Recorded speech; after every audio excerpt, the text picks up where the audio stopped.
Yeah, movie night Wednesday. Everything is going to be all right. That's what I say. Had to bring back out the struggle beads, man. It's been a while. It's been over a month since I had the struggle beads on, and I have to make sure that we get reminded. The struggle is still in full and total effect. The struggle is still in effect. You know, no matter how well we're doing, no matter how well things are going, no matter what the situation is, the struggle is always real and the struggle is always ongoing. Doesn't necessarily have to be bad, but it's always ongoing. If you're striving to get somewhere, if you're striving to go somewhere, if you're striving to get something, if you're trying to do better in your life in any area, you know that the struggle is real. The struggle is real. If you know that there are people out there that want to hold you back, if you know that there are forces out there that think that they're greater than the force of your positivity, then you know that the struggle continues. So let's not ever forget that the struggle continues. So I'm always in the struggle. I'm in the struggle. Maybe you're in the struggle. We're in the struggle. We got to struggle together. I struggle. You struggle. We struggle together.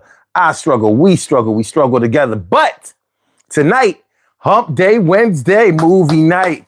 Hump Day Wednesday movie night. Hump Day Monday. Hump Day Wednesday. Hump Day movie night. I said Hump Day. Yeah, movie night. I said a Hump Day movie night. We gonna do this thing and we do it right. I said it's Hump Day and it's movie night. Yeah, we wait for this all week. Let's get it right today. Tonight, we talk about the low budget films that was the best. Yeah, forget all the rest. I said, yeah, it don't take a lot to make a good film, but you gotta have good actors and a good him. A good him, a good her, a good them, a good thing, maybe a monster, maybe a good rim. Yo, we gonna find out what it takes to make the movie, no doubt. What are some of your movies that didn't take a lot of movie to make it? You can tell, for God's sakes. Maybe they didn't have the special effects that you would usually see when they got the movie next. But we still protect the best. Hey, y'all. Hey, yo. The rest of y'all can understand the struggle that we are going through. And I'm going to make sure that I know I'm talking to the people who really care about this sub. So we're going to get us into it. And yo, pub. Publicity is not something that we need, but we got to get in the algorithm so we can bleed.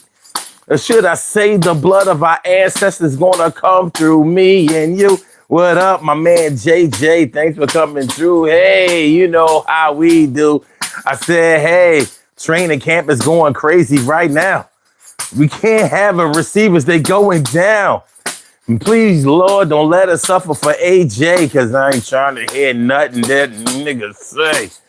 You understand my plight, so we gonna get right. We gonna get right. I said everything is gonna be all right. I do declare, no matter if you keep trying, we up in here. So my brothers and sisters, we never miss the chance to be able to improve, show and improve the groove. Yeah, keep grooving. The notes don't stop. And yo, we keep moving. Yo, you gotta keep it in motion. I know the lotion was keeping us from being ashy, but I think if you come past me, the sun is gonna make sure that you sweat, so you ain't gotta worry about how ashy you get. If you keep on moving, you keep on sweating. Nobody around me is ever letting somebody take over for them and be in control. Yo, they try to get a hold and try to take us down.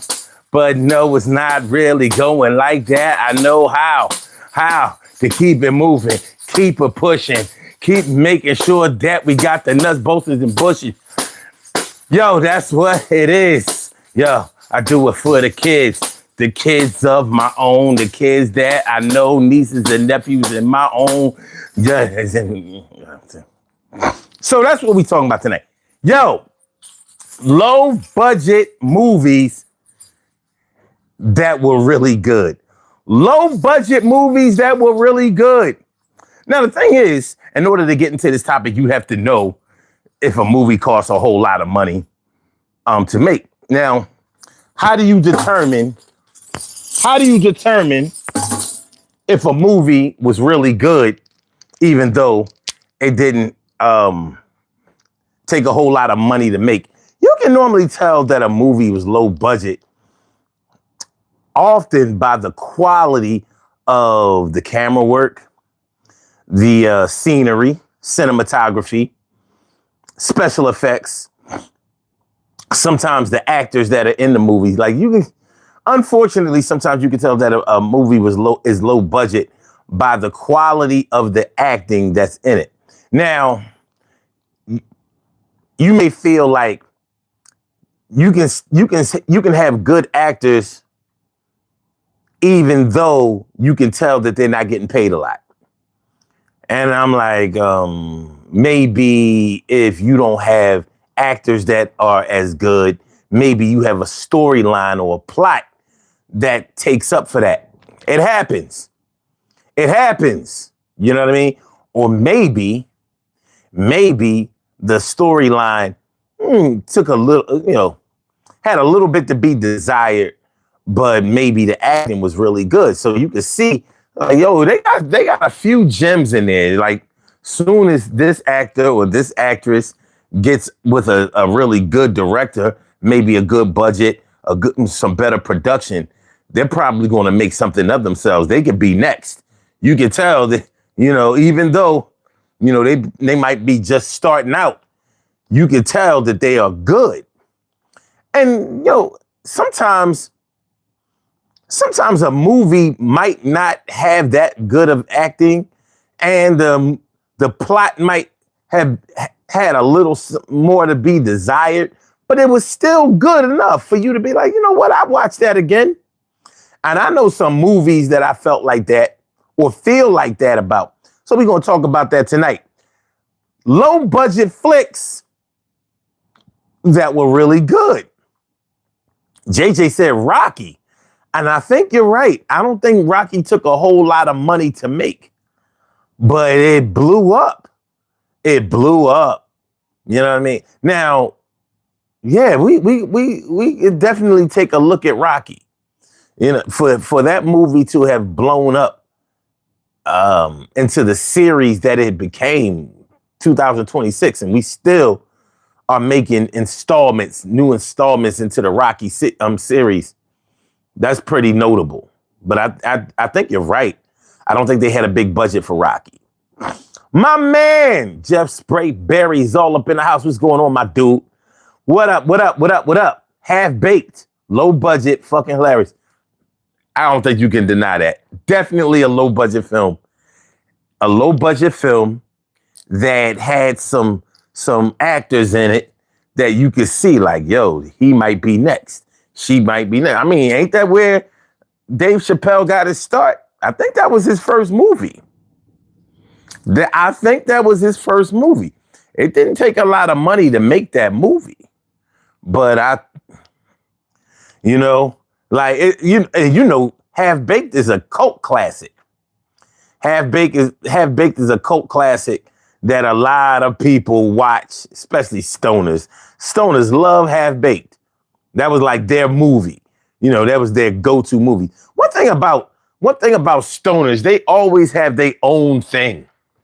They always have their own movies that are their movies. You know what I'm saying? Like yo, this is our movie. They have like their own artists. Like weed heads used to really, really love. They used to really love Cypress Hill. Not that Cypress Hill music was that good, but because Cypress Hill was one of them, Cypress Hill had done a lot of advocacy for weed, and as far as legalization is concerned or whatever, legal rights as far as marijuana is concerned, they were like a cult group for the stoners. Like, so their music didn't improve. I think they started up here and they kind of came down. They came down. Speaking of, on a sidebar, I saw an interesting question online tonight.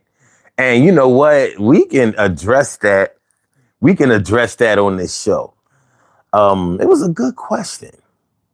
And I'd be interested, even though this is movie night, not music night, because it was a music question. but I'm going to ask you, what artist, what artist can you name that had like the best 3 album run? Like they made 3 albums that were top tier, top notch, really, really great. Now, you can't do it like, all right, they had 2 good albums, but then the last one wasn't great. Or they had a really good album, and then the second one was and then the third one was really great again.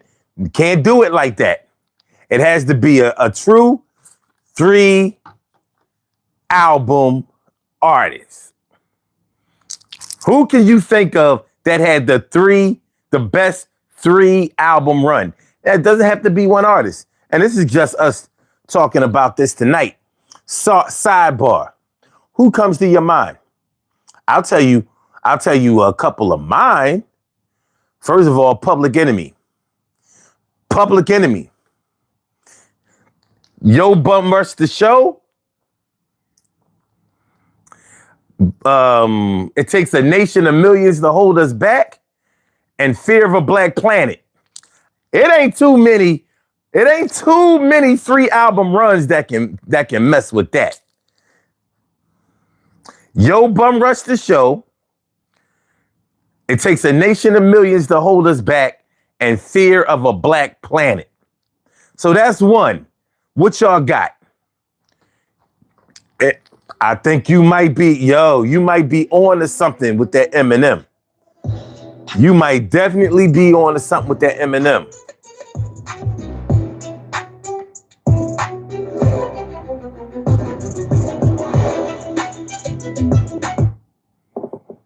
Hey, yo.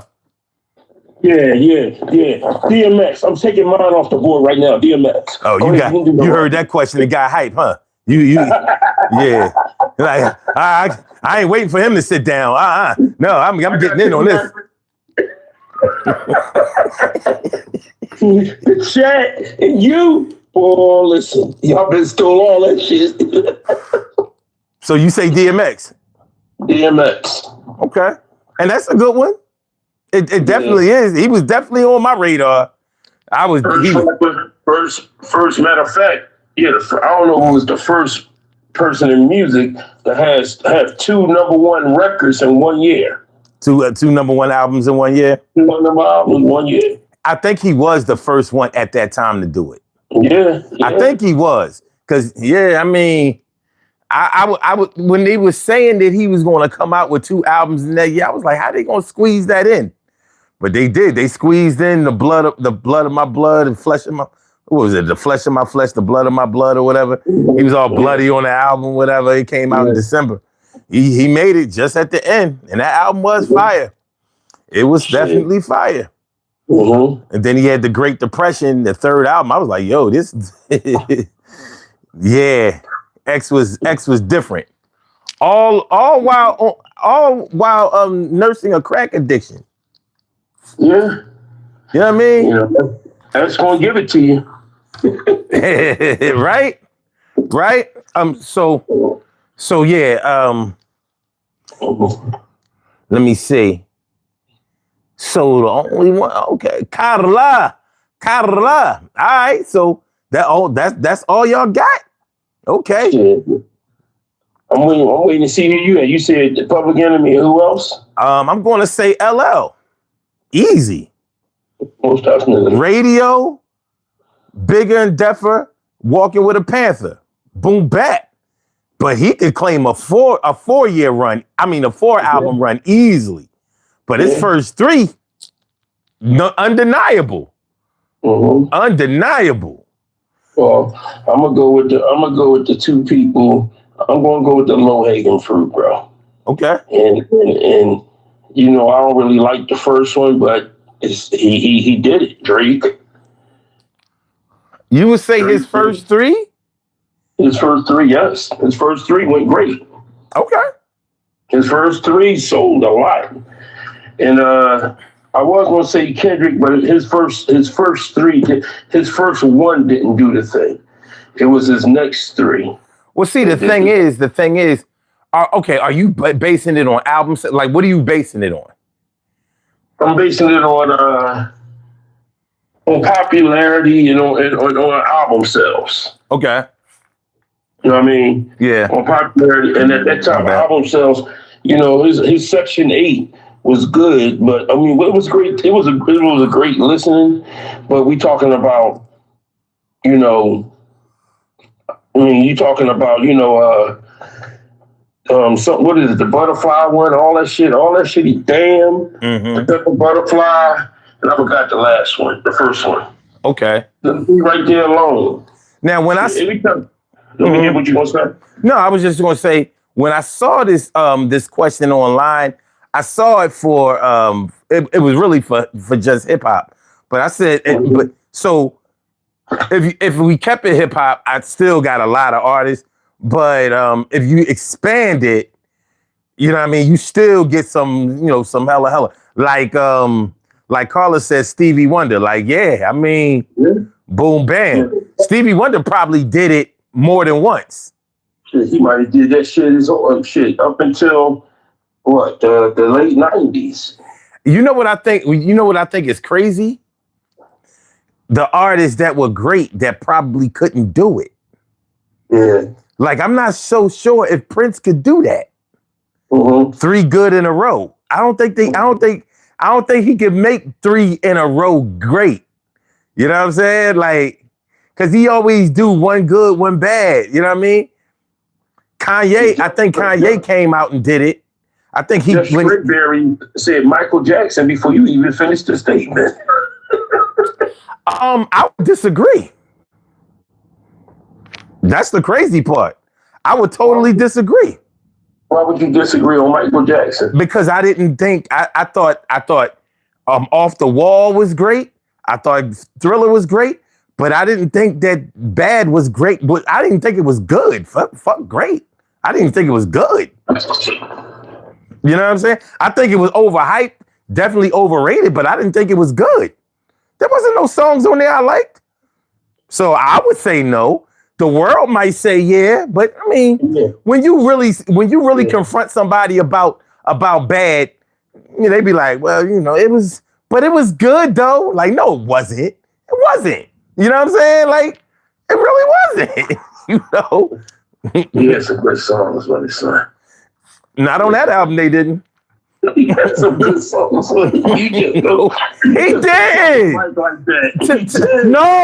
listen. One thing about me, I'm not gonna hate on your songs if they good. I didn't think the songs were good. I just didn't. I didn't think they was good. For him to be Michael Jackson, people gonna buy the album anyway, and I think that's what happened. That shit wasn't good. It just wasn't good to me. You know what I'm saying? Like, if I'm going to do that to Prince, you think I ain't going to do it to Michael Jackson? Like, no. I'm going to hold you to the standard that you built. Yeah, just keeping it a buck. I can't deny the power of Off the Wall and Thriller. But when it come to Bad, I'm like, no. But the record sales speak for itself. Okay, so if we start saying that you got a great album because of the record sales, then guess we start inviting a whole lot of people to win that ain't got. We talking about 3 albums. There's 3 albums that you can't really undeniably say that somebody, even though they had a great album, maybe 1 or 2. It's very rare you get somebody that can go 3 albums each day. You know what I mean? You're right. But when we start talking about the greatest 3 albums, then I can't base that on record sales. I have to base that on like the real legend of what the album was. Like, you're not going to hear people now 30, 40 years later bumping songs off of that Bad album. You're just not going to hear that. So if it was that great, why you're not going to hear songs from? You're going to hear Bad probably sold more than Remember the Time, right? Than Dangerous, right? But you're going to hear songs off of Dangerous way more than you're going to hear any songs off of that Bad album. There's a reason for that. It wasn't that good. He was just riding the wave. So, but just because I disagree, it doesn't mean, you know what I mean? It doesn't mean the world disagrees. But if we're gonna base it off of album sales, then a whole lot of people made a bunch of garbage great. I can understand that. You right. You know. So I'm not sure Michael Jackson could do it. I don't think Michael Jackson could do three good in a row, and I don't think that Prince could do 3 good in a row.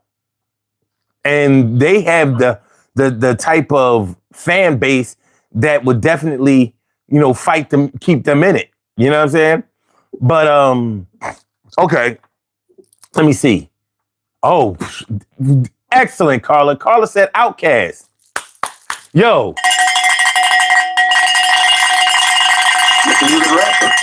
Outkast never made a bad album. They never made anything close to a bad album. And I never believed in Outkast. Outkast proved me wrong album after album after album. They made me respect them.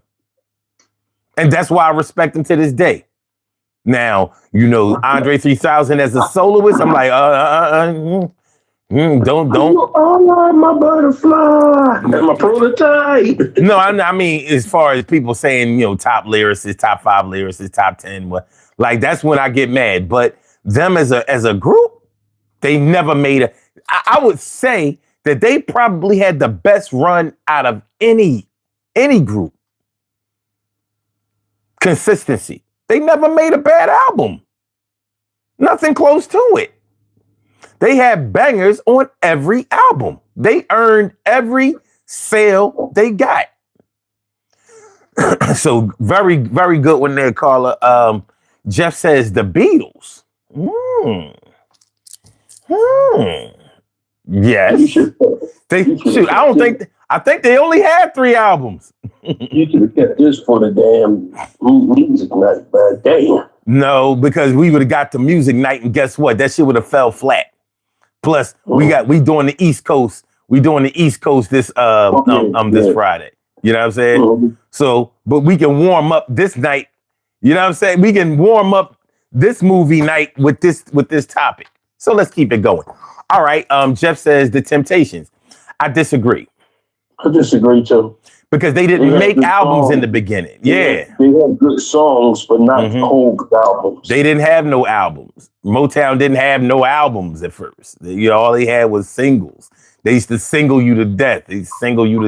So I'm not really sure if the Temptations had an album. Did they have an album on Motown? I think they did. But it might not have been until like what, the 70s or something? You know what I mean? Then they went to Atlantic.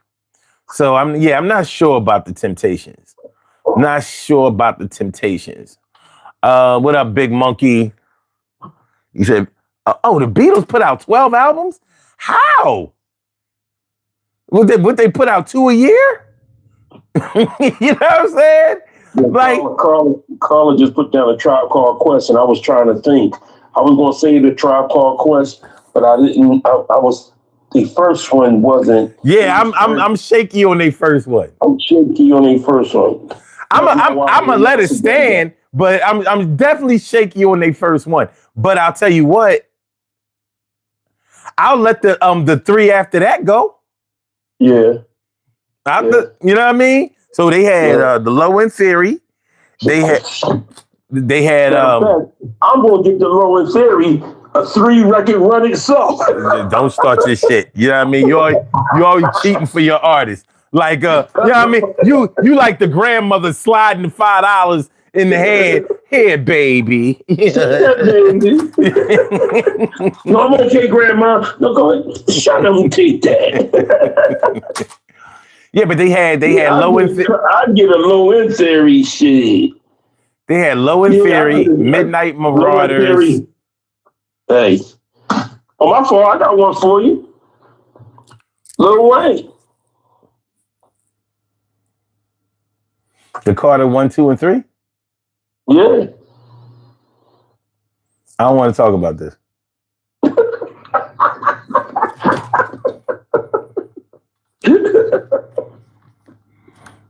Stupid. I don't want to talk about that. Because I'm gonna start hating and dispute the Carter one. All right, fuck it. He had it. Okay, he did. Okay, all right. And we can also, and if we really want to get deep, we could throw Jigga up in there. Absolutely, yeah. Absolutely. Jay-Z, absolutely. I would say Jay-Z never made a bad album either. No, he hasn't. I would say he never made a bad album. No, he hasn't. So I think Jigga did it more than once. Yeah, he consistently did it. Yeah. You know what I mean? I'm sorry I can't put Biggie out. Matter of fact, Biggie did a 3-album one. No. Yes, he did. That was a double album. Ready to die. You ain't sliding no $5 in that hand. Sorry. And your grandbaby leaving with the same money that he had when he came in. No. That was a double album, son. No.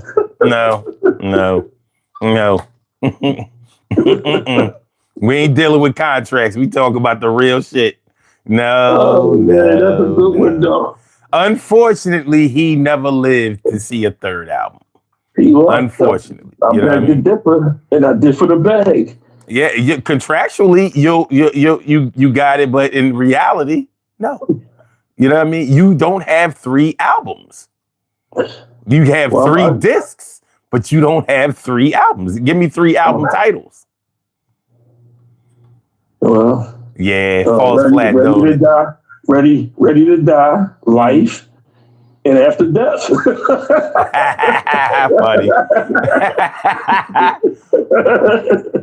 Luke Skywalker says E40 first 3 was fire.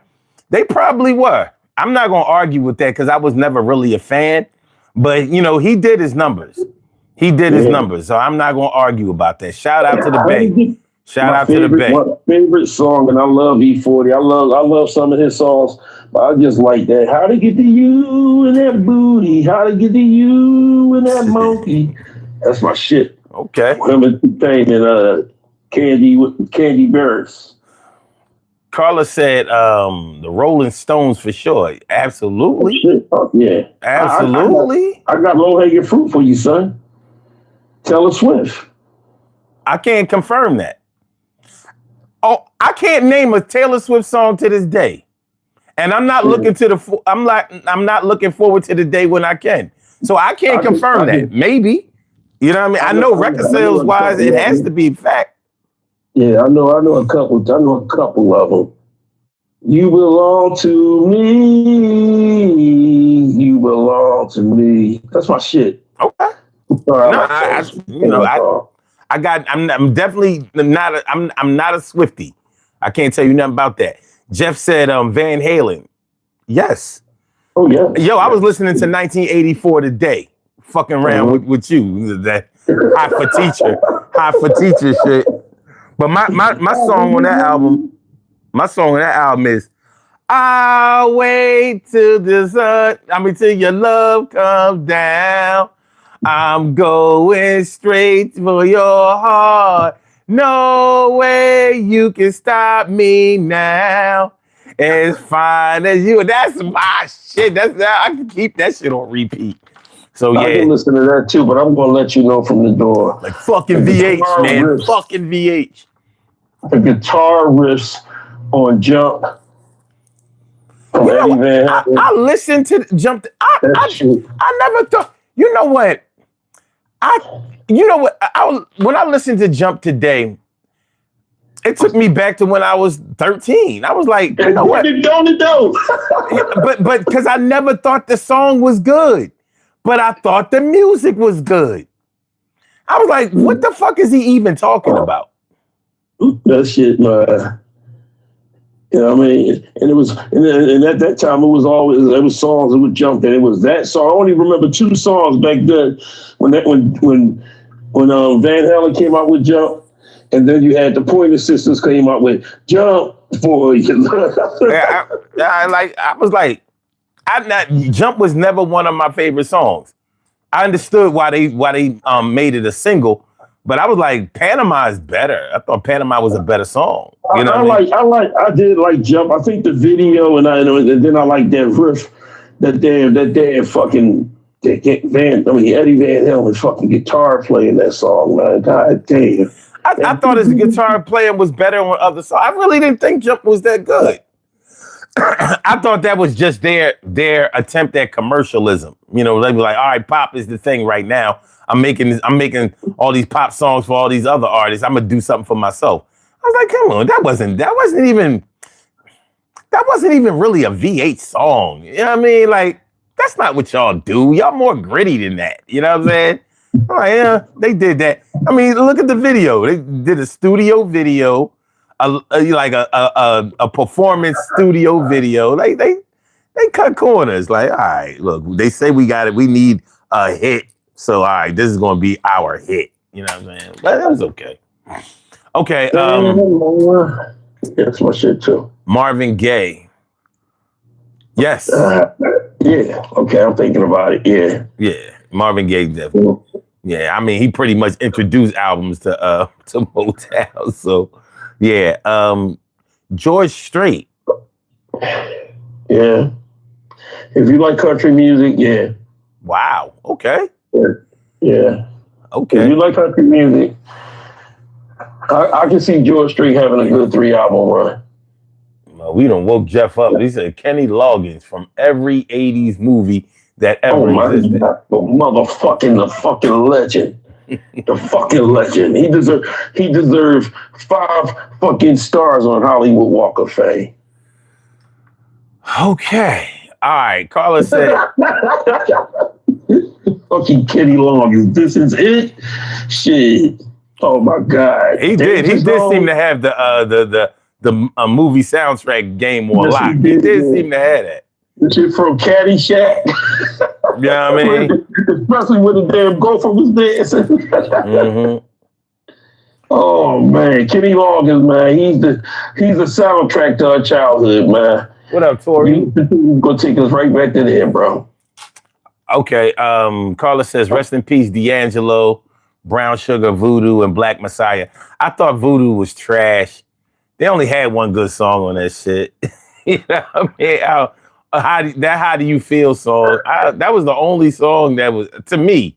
So I would say no to D'Angelo and Black Messiah. I don't even think I bought that. I was like, you know what? No. I don't know. I thought he was falling off. So I disagree. What do you say about D'Angelo? No. I mean, I was a D'Angelo fan, but I never really dug deep into him. You know what I mean? I never really got deep into his music. It never really got me right there. Okay. All right. I got one for you. Okay. Luther Vandross. Okay. Yeah. All in the 80s, none in the 90s. That's what I would say. Mm-hmm. You know what I mean? Easy peasy. Yeah. Mm-hmm. All definitely the 3 shot in the 80s, like boop, boop, boop. Mm-hmm. Got you. You know what I'm saying? Yeah, I would definitely say that. Keeping it hip hop, I'm going to say Nas. His first 3 alone was that. Mm-hmm. Even though the second one was more commercial than I appreciated, but you know it was. Is that the one that had Shorty? Say what's your price? That one? Street Dreams. Okay, yeah, Street Dreams. Yeah, Street Dreams. Yeah. That was my shit. Because I think listen, man, Street Dreams, the video was so good. I went and bought a suit with some white shoes for my birthday party that year. Like, look dressed like that. But, you know, he definitely had he actually had a 4-album run, you know, from the beginning of his career. So, Nostradamus, I Am Nas. So, let me see. Jeff said Madonna. Absolutely. Yeah, shit, Jeff. Go ahead. Yeah, absolutely. Go ahead, show off, Jeff. She tore it out the frame her first 3 albums. Boop, bat, boop. And Ray Charles. Ray Charles, come on, we already know that, man. Yeah, I'm just saying. That was back when the album might only have 6 songs on it. You know what I'm saying? It just didn't even go with it was just a quality 6. Phil Collins. Okay. Yeah. Phil Collins. Now I can't confirm that, but I'm going to say yeah. You know what I mean? Because he had so many hits on one album. You know what I'm saying? Like I don't even know if I could confirm 3. It sound good. It does. It sound good. But I'm gonna go with one that should have been mentioned easier before. Hold on. Carla says Busta Rhymes, and that's absolutely a fact. His first 3 out the gate was ridiculous. Yeah. Definitely dope. Dope shit. And if you really want to dig deep into Busta Rhymes, the way he keep reincarnating himself with fucking bringing himself back. That Look at Me Now rhyme from off of that Chris Brown shit. Well, the thing about Busta is that he can just really rap. Yeah. Like his versatility, lyrically is just, it's hardly matched. Honestly. Yeah. It's hard to match that. Yeah. So I'm going to say Mary J. fucking Blige. What? Oh, well, fucking yeah. I'm gonna tell you one thing. I still want to see KC, JoJo, and all of Jodeci to fuck them up after that fucking My Life album, man. Well, speaking of them, they first 3 was motherfucking magical. Yeah, somebody already put that in. I think somebody else came in and put that in the chat. Jodeci? Yeah, look at it. I'm looking. I don't see it. I don't see that. Somebody did put Jodeci up there. I seen it. Okay, I don't see it. Maybe y'all got it on y'all side. I don't see Jodeci. Yeah, Jodeci. Their first 3 was good. And that's when all the drugs kicked in. That 4th was fucked up. Okay, Jeff says Aretha Franklin. Well, it wasn't the drugs that stopped they run. It was the money. You know what I'm saying? Yeah, it was the money, because remember KC and JoJo went and did their own thing, and they made their own mark. They sold a lot of records on their own. Yes, they did. You're right. Yeah, they rather split that between the 2 instead of the 4. But Devontae didn't produce none of their songs, so you know what I mean. That says a lot for them to have done what they did, because their first album that shit was really, really good. They second and third was like, you know what I mean, Casey, but they held their own for sure. Diary of a Mag. The first 2 hours, I mean, all 3 of them was great, but the first 2. Listen from the first song all the way to the end. No. The first 3, because of the show, the after party, the hotel. That shit. Like it's a lot of songs. Even the skits on that shit is banging. So I would say they consistently did that 3. I know what you mean with the second one, but you remember the second one got slept on by a lot of people. Because they had that controversy, they had the sexual assault thing going on, that thing, and it kind of messed they promotion up, so they couldn't really tour that album. But that was a good their second album was really good. But when they came back with the show, the after party, I mean the show, the after party, the hotel, yeah, that they 3 album run was solidified easily. You know what I mean? But we got the low hanging fruit after Jodeci, Boys II Men. I disagree though. Well, which one? I think Boys II Men first and second album was great. The third album, not so much. Oh no, I thought all 3 of them was great. Okay. And I'm not, and I really just don't like Nate because his cockiness about me knowing on the shit that he done said. I don't like his music, and the people don't want to understand something. Their first album people think Dallas Austin wrote it. No, Dallas Austin produced it. They wrote the whole first album. Okay, well that's cool. Yeah, so, You know, we know they had the skills to do it. You know what I'm saying? I mean, yes, I mean, I like the whole. I mean, their first three. I think their first three, and I'll dabble with the fourth one. Mm-hmm. But the first three solidified it with me. Okay, all right. Okay. I can disagree, but I can't deny. If you understand what I'm saying. You understand what I'm saying? Mm-hmm. So, you know what? Taking it all the way back to the Michael Jackson thing. I can disagree, but I can't deny it. I will say that. You know what I'm saying? So, Ludacris Moon.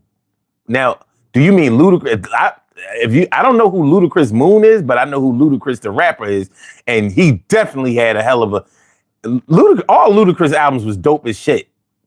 Mm-hmm. He was another artist that I was like, how is this cat doing this shit? How is the South doing this? Fucking his first one, Southern Hospitality. I don't know. I love Chicken and Beer. Yeah, both. Oh, listen, I agree with you on that too. Mm-hmm. I agree with you on that too. But you know who I think even had a better 3-album run than Luda? T.I. Thank you. God damn, that T.I. But T.I. had him like a good 5. Yeah. T.I. don't play when it comes. He does not play. He don't play. That boy bad. He bad. Shout out to Tip. Shout out to TIP. All right, we got Aretha Franklin. Wow. Well, the answer is yes, even if I can't name it. Because you can't tell me nothing bad about Aretha Franklin.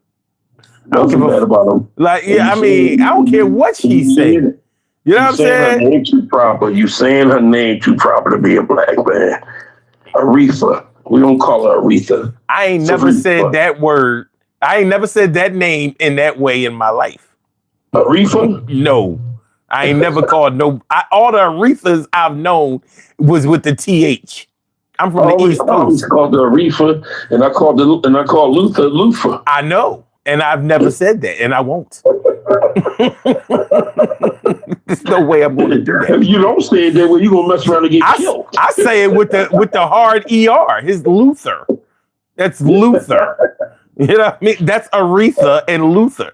And the reason I say their names that way is because their names have to be respected.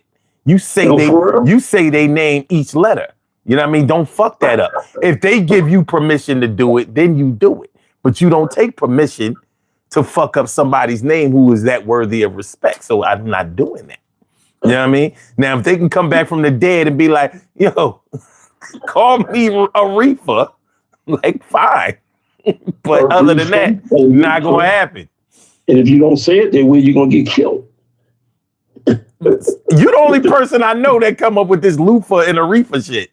Nobody in my life has said that shit except for you. So I think you made it up. You front. No, I've heard people say it. They might have said it, but it nowhere. But it wasn't a joke. Okay, but if they said it, it doesn't make it true. You know what I'm saying? Like you like, all right, like you take Usher and Luda making his name Usher to the point where Usher started calling himself Usher. Like, okay, then you know what? It's Usher. That's what we doing. You understand what I'm saying? Appalling. That shit was appalling right there. That shit was very fucked up. Anything just to make the rhyme stick. But when Usher started calling himself Usher, I said, all right, then that's what it is. He stamped it. He gave permission. Usher. That's what it is. Usher. All right. Garth Brooks and the Eagles. Yes. Mm-hmm. Definitely the Eagles. Speaking of the Eagles, do you know that damn, what's the lead singer of the Eagles? What's the lead singer of the Eagles? Don Henley. Do you know that he's one of the richest musicians in the world? I don't believe that. Yo, Don Henley's like a billionaire. Don Henley was making money when money wasn't being made by nobody else. Like he's like a tycoon. Damn. Shit, my favorite song by Don Henley was the one he did without them. Yeah. Boys of Summer. Yeah. Boys of Summer. That was my shit. Your brown skin shining in the sun. Mm-hmm. You got the sunroof back. Yeah. I'm like the boys of summer. Yeah, that's my shit. Good one, Carla. Definitely undeniable. Eric B. and Rakim. Yeah. Undeniable. Matter of fact, they only made 4 albums. And I would say that might be the one, if not the greatest 4-album run, is close. It's close. You know. Yeah, it's definitely not the greatest. Because of those damn instrumentals. Eric B fucked it up. But three undeniable good albums. You said Eric B. and Rakim paid in full, follow the leader, let the rhythm hit him. Absolutely. Oh, you was trying to say Luna. Oh, Luna Moon. Okay. I don't know who that is either. Carla, Troy said Lil Wayne, the Carter 1, 2, and 3. Yeah. And then I threw up, and then, you know. you threw up. You know, I got myself back together, and, you know, I'm okay. All right, Jeff says Motley Crue, 5 gold albums. I didn't follow Motley Crue as close, but I know that you're right. Mm-hmm. You know, I'm not. I ain't touching that. I know you're right. And if you want to go Motley Crue, you better go Bon Jovi. Well, shit, I'll say Duran Duran. Oh yeah, Duran Duran had a hell of a run. You know what I mean? Wild Boys, that was my shit. Look, Duran Duran was my go-to. Yo, them motherfuckers couldn't make a bad song to me. They could. They Simon LeBlanc couldn't make a bad fucking song, man. Nor a bad video. Right? All right, Jeff said Metallica, Ice Cube, and Kiss. God damn, Jeff. And he's right. Yeah. Mm-hmm. He's absolutely right. So, let me see. Well, let me see. When I was Run DMC. I was gonna say them, but I didn't. Yeah, I was gonna say them. Run DMC, easy, easy. They first 3, like what? Oh, I got one. Beastie Boys. Yeah, I totally disagree. You don't think so? I hell no. I say they first album. They first 3 albums. I remember they first 3 albums, especially Sabotage. Okay. And they were pretty good. They were pretty great, man. I'm going to say, disagree, can't deny. I have to go with that route. Because after they left Def Jam, you know what I mean? It was different. It wasn't as easy to follow them on Def American. Honestly, you know? they almost. I honestly think that they went grunge rap. Even with the way he was dressing, they went grunge rap. I wasn't feeling them. You know what I'm saying? Like I really wasn't. I wasn't feeling them. I felt some of it, but then when they came out with Sabotage and they came out with Intergalactic Planetary. Oh, that was my shit. I used to wake my twins up in the morning playing that. Intergalactic Planetary. I still listen to that shit. Okay. Kick off your shoes and relax your socks. I said, damn. I'm gonna say NWA. And people might try to dispute that they didn't have a third album, but they did, because their first album was actually NWA and the Posse, and then it was Straight Outta Compton, and then it was Niggas for Life. Niggas for Life. Yeah, so that was no 3, yeah, but that last one without Ice Cube. Without Ice Cube, they didn't. They did have one without Ice Cube. Niggas for Life didn't have Ice Cube. Oh, okay. Man, no, that shit was on fire. That was their best album. You know what I mean? Disputedly. Yeah, the first one, man. That first one had me, bro. I knew I was from Compton. No. That wasn't their first album. That was the second. Well, I'm talking about the second one. The second one had me, bro. The second one Straight Outta Compton. Yeah, that one had me, bro. Mm-hmm. Yeah, absolutely. I knew I was from Compton. When I heard that, you know what I mean? I was crip walking and everything, bro. Yeah. Button all the way up to the neck, wearing Converses and khakis. Yeah, Straight Outta Compton was that was a culture changing album, easily. Yeah. That was a culture changing album. Every little something about a nigga like me. Never should have been let out the penitentiary. Ice Cube would like to say that I'm a crazy motherfucker from around the way. Since I was a youth, smoked weed out. Let's come on, man. This motherfucker right here, boy. He was almost on Biggie status as many rhymes as he wrote for people.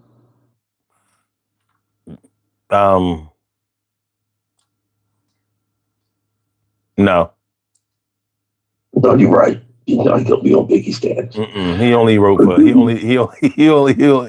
wrote for Dre, and he wrote for Easy. He ain't write for nobody else. Yeah, because Biggie had a good 3 album run himself. Yeah, and Heaven. You see, I tried to sneak that in there.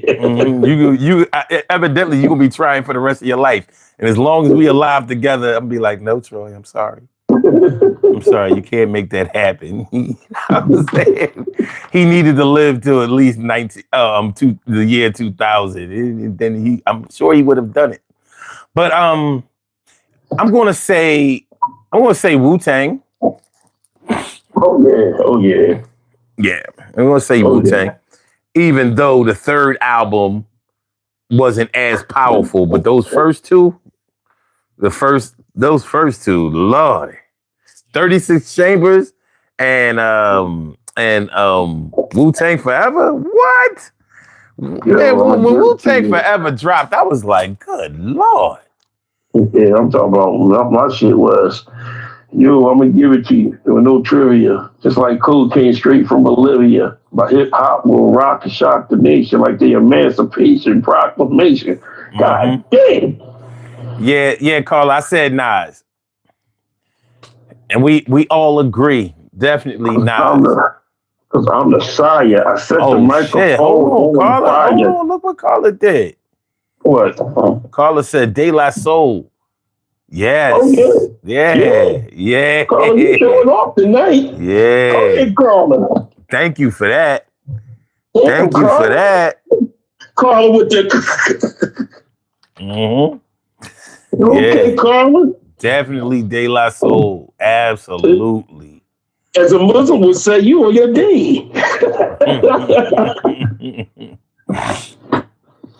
Yeah. Oh my God. Definitely De La Soul. And they did it quietly. Yeah, because one of my favorite De La Soul song was that Pluck tuning shit. You know, I didn't even like nothing really on their first album. Yeah, I like that one. And the only reason why I liked it because it was force fed to me at the clubs. It was the thing, like I thought that they were so intricate, so abstract on they first album. Mm-hmm. Like I was like, I get it, but I don't like it. But their second album, De La Soul Is Dead, I was like, yo, yes, absolutely. Yeah, I mean, like these motherfuckers. Well, I mean myself and I, when he said, I'm proud of who I am, cause I speak the pluck too tight. Please, oh please, let pluck to be himself, not what you read over. God rest his soul, man. God rest his soul. Yeah. One of the good guys. Yeah. That was the first video. That was I think, I don't know, was Buddy or was that one? That was the first video. No, what was it? Potholes in my lawn. Yeah. The first video I saw electric scooter in. I still didn't know what the fuck they was talking about with potholes. Still don't. They explained it. You know what I mean? They were saying how in the city, you know, the potholes the lawn is your street. That's what I'm saying. They were so abstract on that first album. I was like, come on, man, you can make it a little easier than this. You know what I'm saying? You know, you can make it a little bit easier than this. All right, y'all. We're gonna do this for another 5 minutes, and then we're gonna get into the actual topic of the show. Because it is movie night. But I think that this was a good warm-up. This was a good warm-up. Let me ask you something. Carl said 50 Cent. What you think? No, absolutely not. I thought the same thing. Absolutely not. We're not gonna hold 50 cents against you. 50 cents against you because you've been doing so good tonight. Well, the thing is, somebody on the original post that I saw, somebody mentioned 50, and I was like, nah, I'm not giving 50 that. Now, I think if you're a real 50 Cent fan, you're going to give it to him. But if you're objective, like, I don't see how you can. You know, I don't. You know, album sales wise, you might be able to, but I don't see it. Like after the massacre, it could be an argument. It could be a debate either way. Okay, it could be a debate either way, but I wouldn't give it to him. Yeah, I can't. I'm wondering. I want to say Dr. Dre. I'm not sure if you can say that. Okay. Because only because it was so they were so spaced out. So he had the Chronic. Then he had what it took him 10 years, to follow up the Chronic, didn't it? Yeah, the Chronic too. Mm-hmm. And that was it. He really didn't have another one after that. He did, Compton, and Compton was pretty good, but definitely not comparable to the first two. Yeah, so we're not gonna give it to him. So yeah, the Compton album was okay. It was okay. You know what I mean? It was nowhere near but Jeff, I gotta give Jeff a shout out. Cause you and Carl are showing off tonight. I'm proud of y'all. I'm glad y'all in here with us. He said New Edition, and we forgot about New Edition, son. Damn. I feel like a heel. I feel like a fucking heel. I feel like a heel, Alice. You know who else we forgot? Who? Whitney Houston. Oh my God. Oh shit. We just committed this thing. Lord, forgive me for my son. We just we obliterated the 80s. God damn. You can never go back to the 80s again. I can't go back to the 80s no more. That's it, man. God damn. Yeah, I mean. And Whitney Houston. God damn. Yeah, no.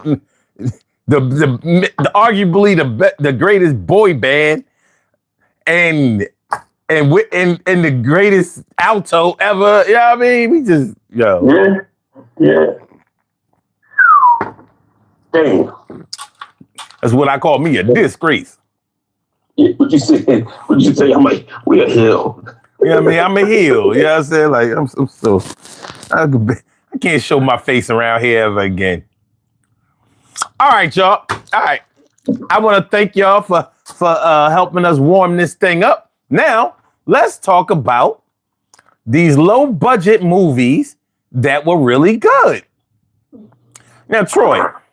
Yes. How do you determine, without Googling, without knowing for sure, how do you know that a movie is low budget?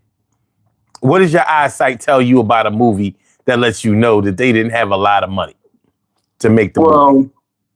You can tell by the actors they had in it. You know, if it wasn't if they were up and coming actors. Some of you heard about, some of you didn't hear about. You can tell by the special effects, if it's any or if it's not. You can tell by the stunts, because some stunts, some movies would cut out stunts if they didn't have enough on the budget. You know what I mean? So I mean, it's there's a lot you can tell about a low budget film. You know what I mean? Okay. There's a lot you can tell about a low budget film. Okay. Miss Grim Ripper, yes, we want to hear the update. What you got for us? What you got?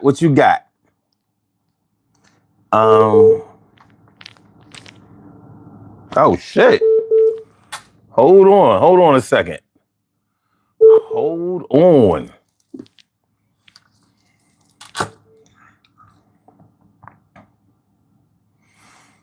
A caller with the last numbers, Wims. Hold on a second.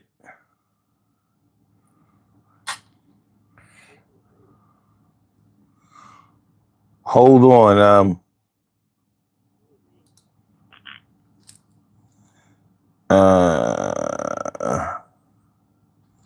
Let me see. Something weird happened here.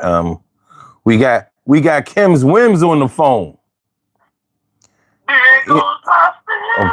Blast from the past. You don't know how much I miss to call you my sister. There goes my sister. Oh Lord. Yes.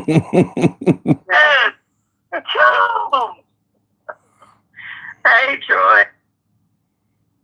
All right. I've been praying for you, girl. I've been praying for you. Thank you. All day. So you missed the whole first hour where you listening. You would have fun. No, I just turned it on like 5 minutes ago. And I'm like, I don't know what's happening, but let me go do some other stuff and come back and call. And so here I am. All right, cool. I tried to come on last night, but at 1:39 you weren't on yet. And I was like, okay, I will hang on. At 1:39, I was just waking up. I was, whew. Mr. Sandman, send me a dream. Bum, bum, bum, bum, making the cutest that I was knocked the what? I was down for the count, man. You could have pinned me and counted to 1,000. I took a nap so I could get up. And at 1:39, I was like, he's not on yet. So I'm going to wait just a few more. I was down again. Mm-hmm. So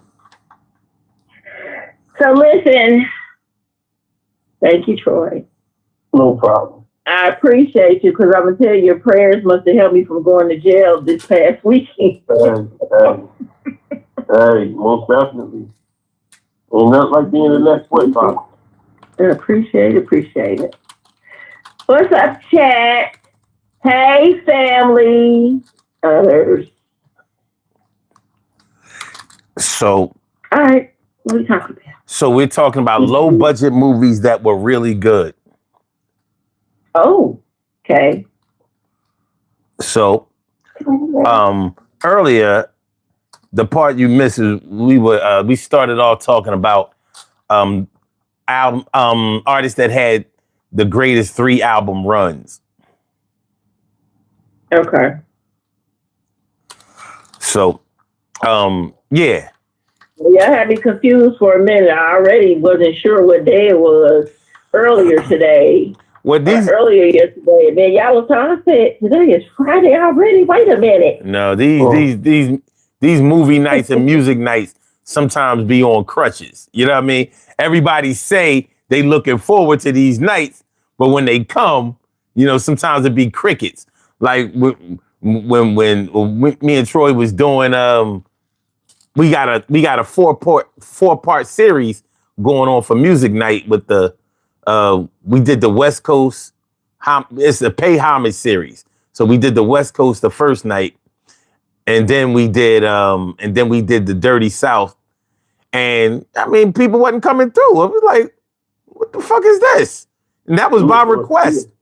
And then so we're gonna do the East Coast on Friday, and then we're gonna do the Midwest, the next week. So I figured with the movie night, sometimes it just don't do the numbers that I think that it should do. So I was like, well, and let's do another topic to piggyback off of the regular topic, and let's see what we can make happen from there. Well, listen, I have not been here because I don't like adult world right now. Just not like it here in adult world. It's like us. It's terrible. It's a fucking scam. Yes, it is. I agree, and I concur. And then I'm struggling, and if I don't get a nap in the daytime, I'm not making this time. I just not, and I have not been getting my naps in. I am a big kid. I need a nap and a graham cracker and a little peanut butter. I'm not getting any of these things.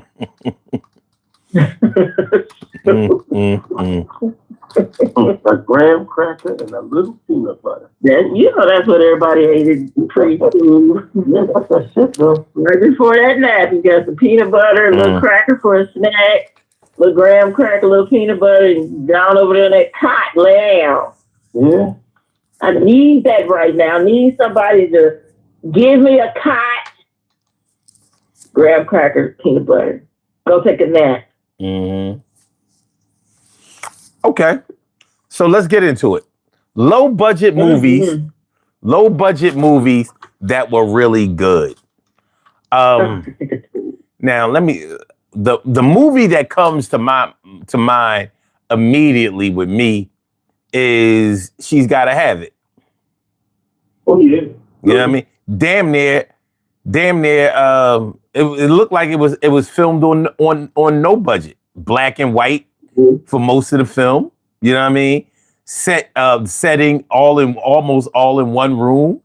You know what I mean? They just shot that shit in one house or whatever. The only color shot was them outside, but the content of the movie and the message of the movie was so strong.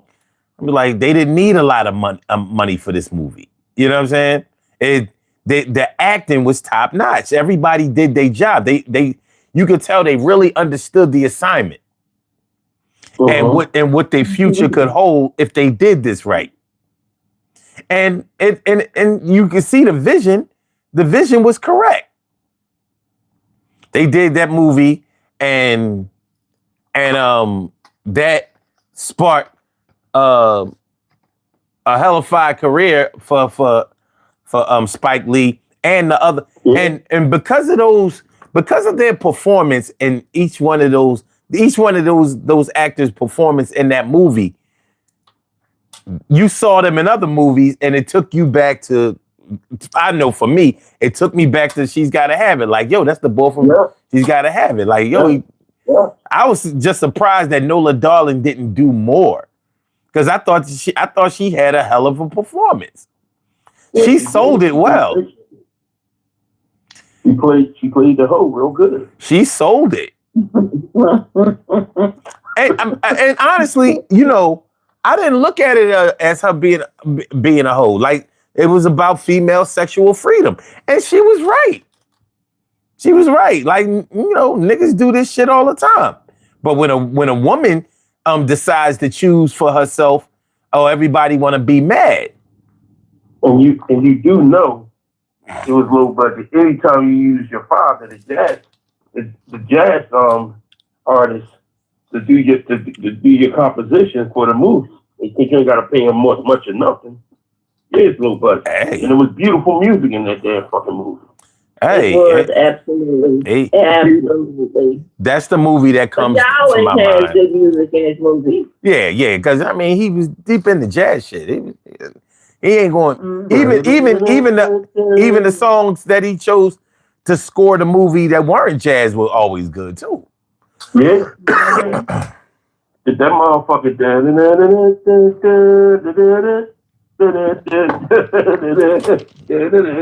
I was like, man, that shit stick in your head too. All right, y'all, let's go. What y'all got? Mine is Hollywood Shuffle.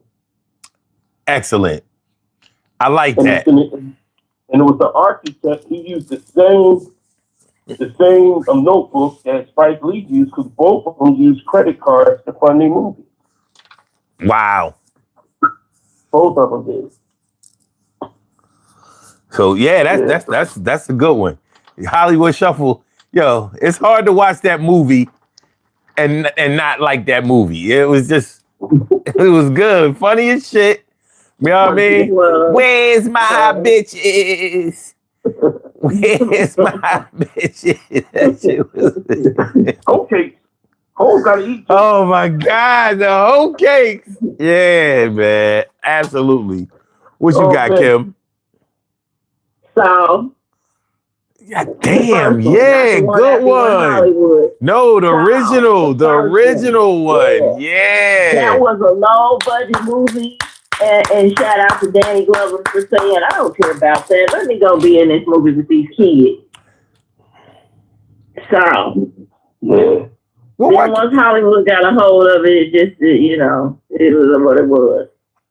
But we are talking about the horror movie, right? Yeah. Okay, all right. You know she wants to go to the horror movie. I'm just saying. Yeah, that first Saw, I was like, I first saw that because everybody kept telling me about this movie, Saw. Yeah. I was like, I gotta go see Saw? All right. Yeah. I saw Saw. It made me see it. The they had in the car, and they made an amazing movie. It was good. It started the trend. They did a great job with it. Yeah. They should have took away the budget for the ones that came after it. No. But no. Hollywood, they let Hollywood get a hold to it. And that was the end of that shit was ass after that. Yeah. Mm-hmm. Once Hollywood get to it, that's fucked up. It's going to turn to garbage. And they did. Because they want to do too much. Without a doubt. All right. Let me see what we got in the chat. Shout out and much prayers for Miss Grim Ripper, without a doubt. Most definitely. What's going on? Well, she says her organs are failing. Basically, she's getting her affairs in order. Oh my goodness, I'm so sorry to hear that. Yeah, without a doubt. Oh my God. Prayers up, honey. Prayers up. No doubt. Well, my thing is that doctors don't make that decision, God, to just say that again. Say that again. Decision God does. So don't stop praying. You know what I mean? Mm-hmm. Do not stop praying. And we'll be praying for you, Miss Grand Reaper. Mm-hmm. Without a doubt. Okay, what we got far as time? Oh yeah, Andre Goodson. Friday. Hell yeah. Hell yeah. Most definitely. What? One of the best ever. It really was. It was. Classic. You did a great Classic job. as hell. Great job. Mm-hmm. Classic shit right there. Low budget, good money from it. Mm-hmm. It made money at the movie. It made money off VHS and all that, and CDs. Mm-hmm. Now I'm going to totally disagree with his second one. He said Prince and Under the Cherry Moon. That's going to stay Under the Bridge.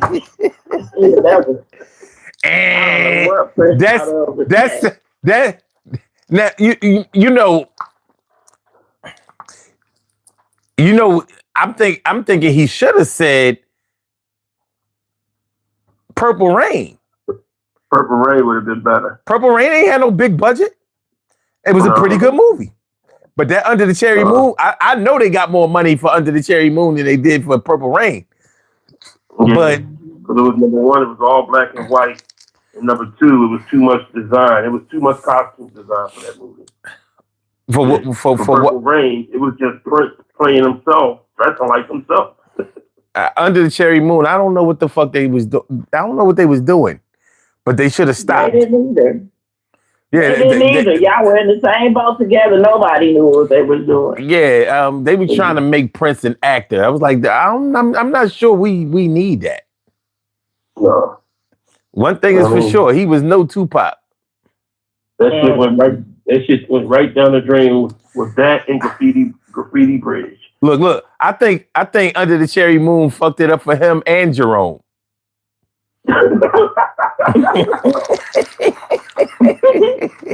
We goof. Oh, God. All right. Carla says car wash. Good one. Yes. That's a good one. Man. Yeah, that's a definite good one. And then when you dig deep into it, it started off that also not just an acting career, but a directing career for Bill Duke. Yeah. Yeah. Oh yeah, I know who he is. You sound like a pimp. All right. All right, good ones. Good ones. All right. Okay. Let me see. I'm going to say, I'm gonna go. Well, I don't know what the budget was for this movie, but I don't think it was high. So I'm gonna go with Dead Presidents. It didn't look like it was a big budget. Yeah, I don't think it was a big budget. I don't think it was a big budget. Yeah. So yeah, I'm gonna go with Dead Presidents. That's a good one. Yeah. Yeah. Well, I'm gonna go with this legendary movie. I'm going with House Party. Now you know what? I don't think that was a big budget movie, but you had a lot of notable. It was a low budget movie, though, wasn't it? I don't think it was. It could have been.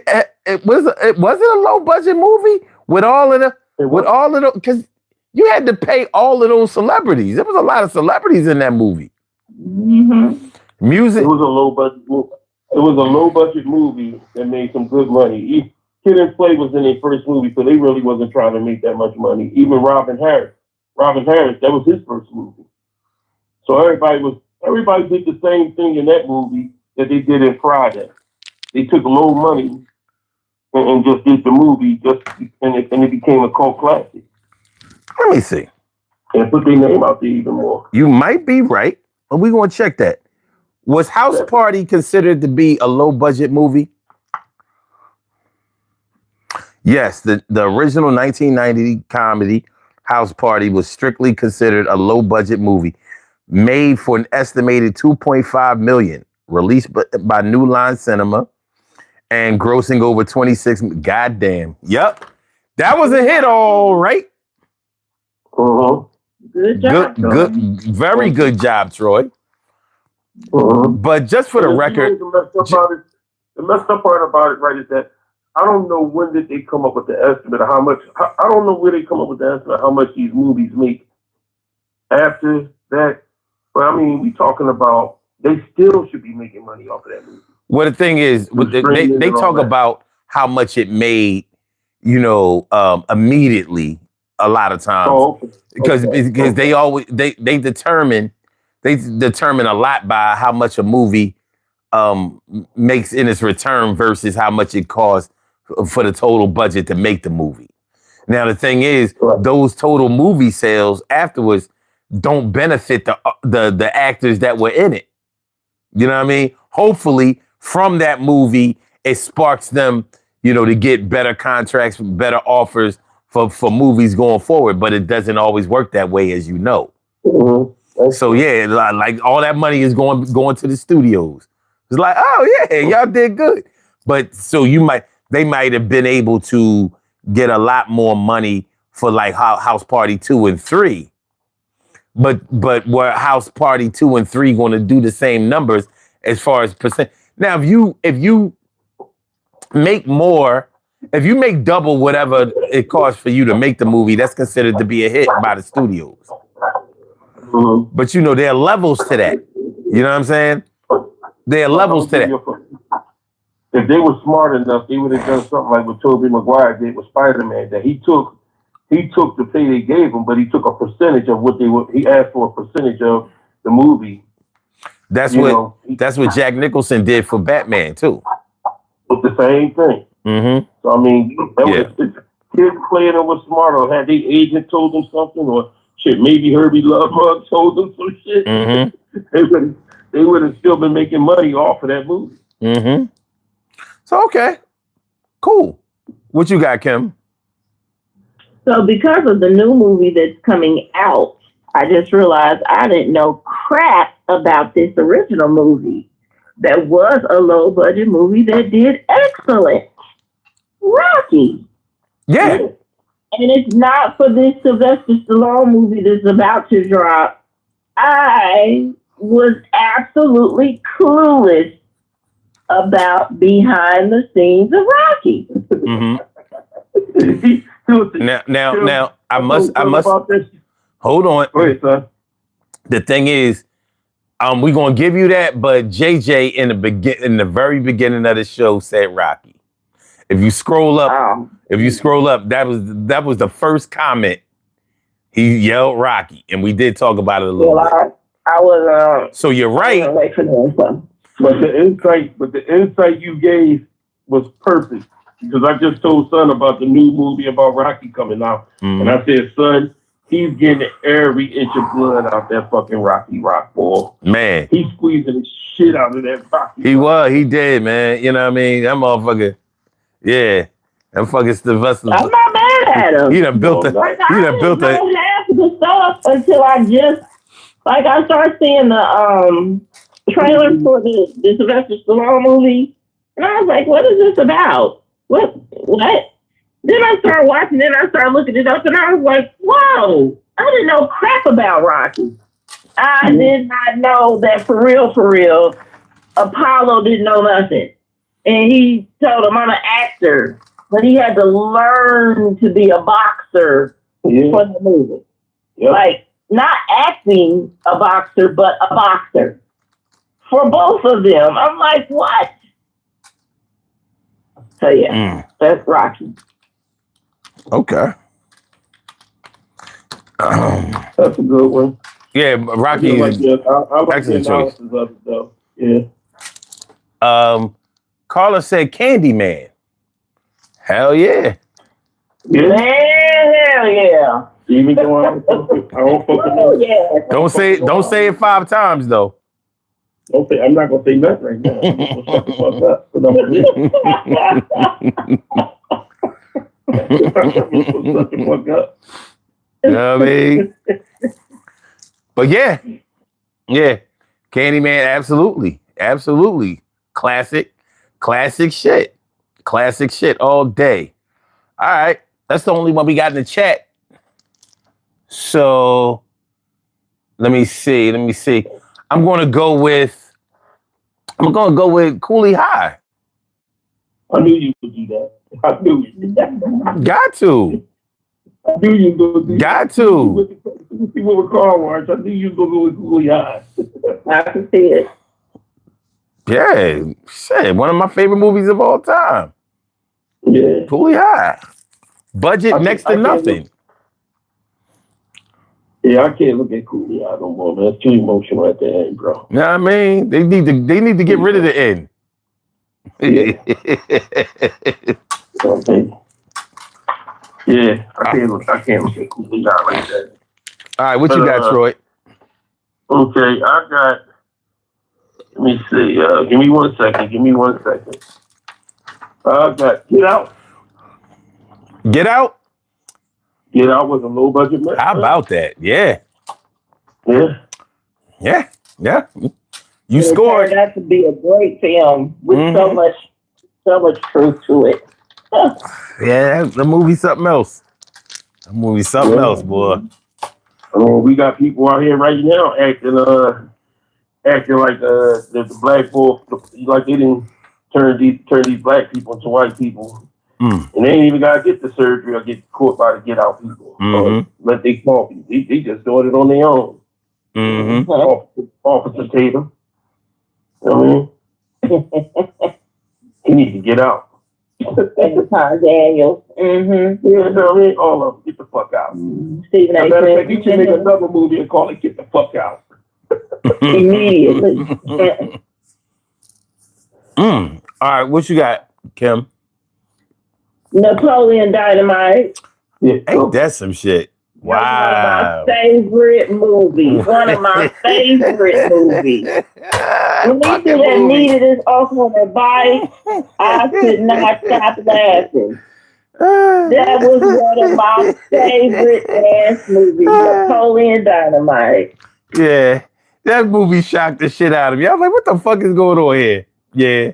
It was the weirdest movie. It sure was, boy. Great. Where'd they get that white boy from? Where I don't know, but I'm glad they found him because that shit was hilarious. He's swinging them arms.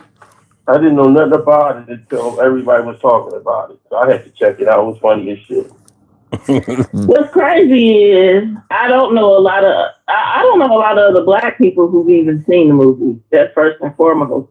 And I don't know any black women besides one other friend who enjoys it thoroughly like me. Well, the funny thing about it is you would think that it was a black movie by the title, and it's not. That's the shit that fucked me up, right? Hey, that shit crazy.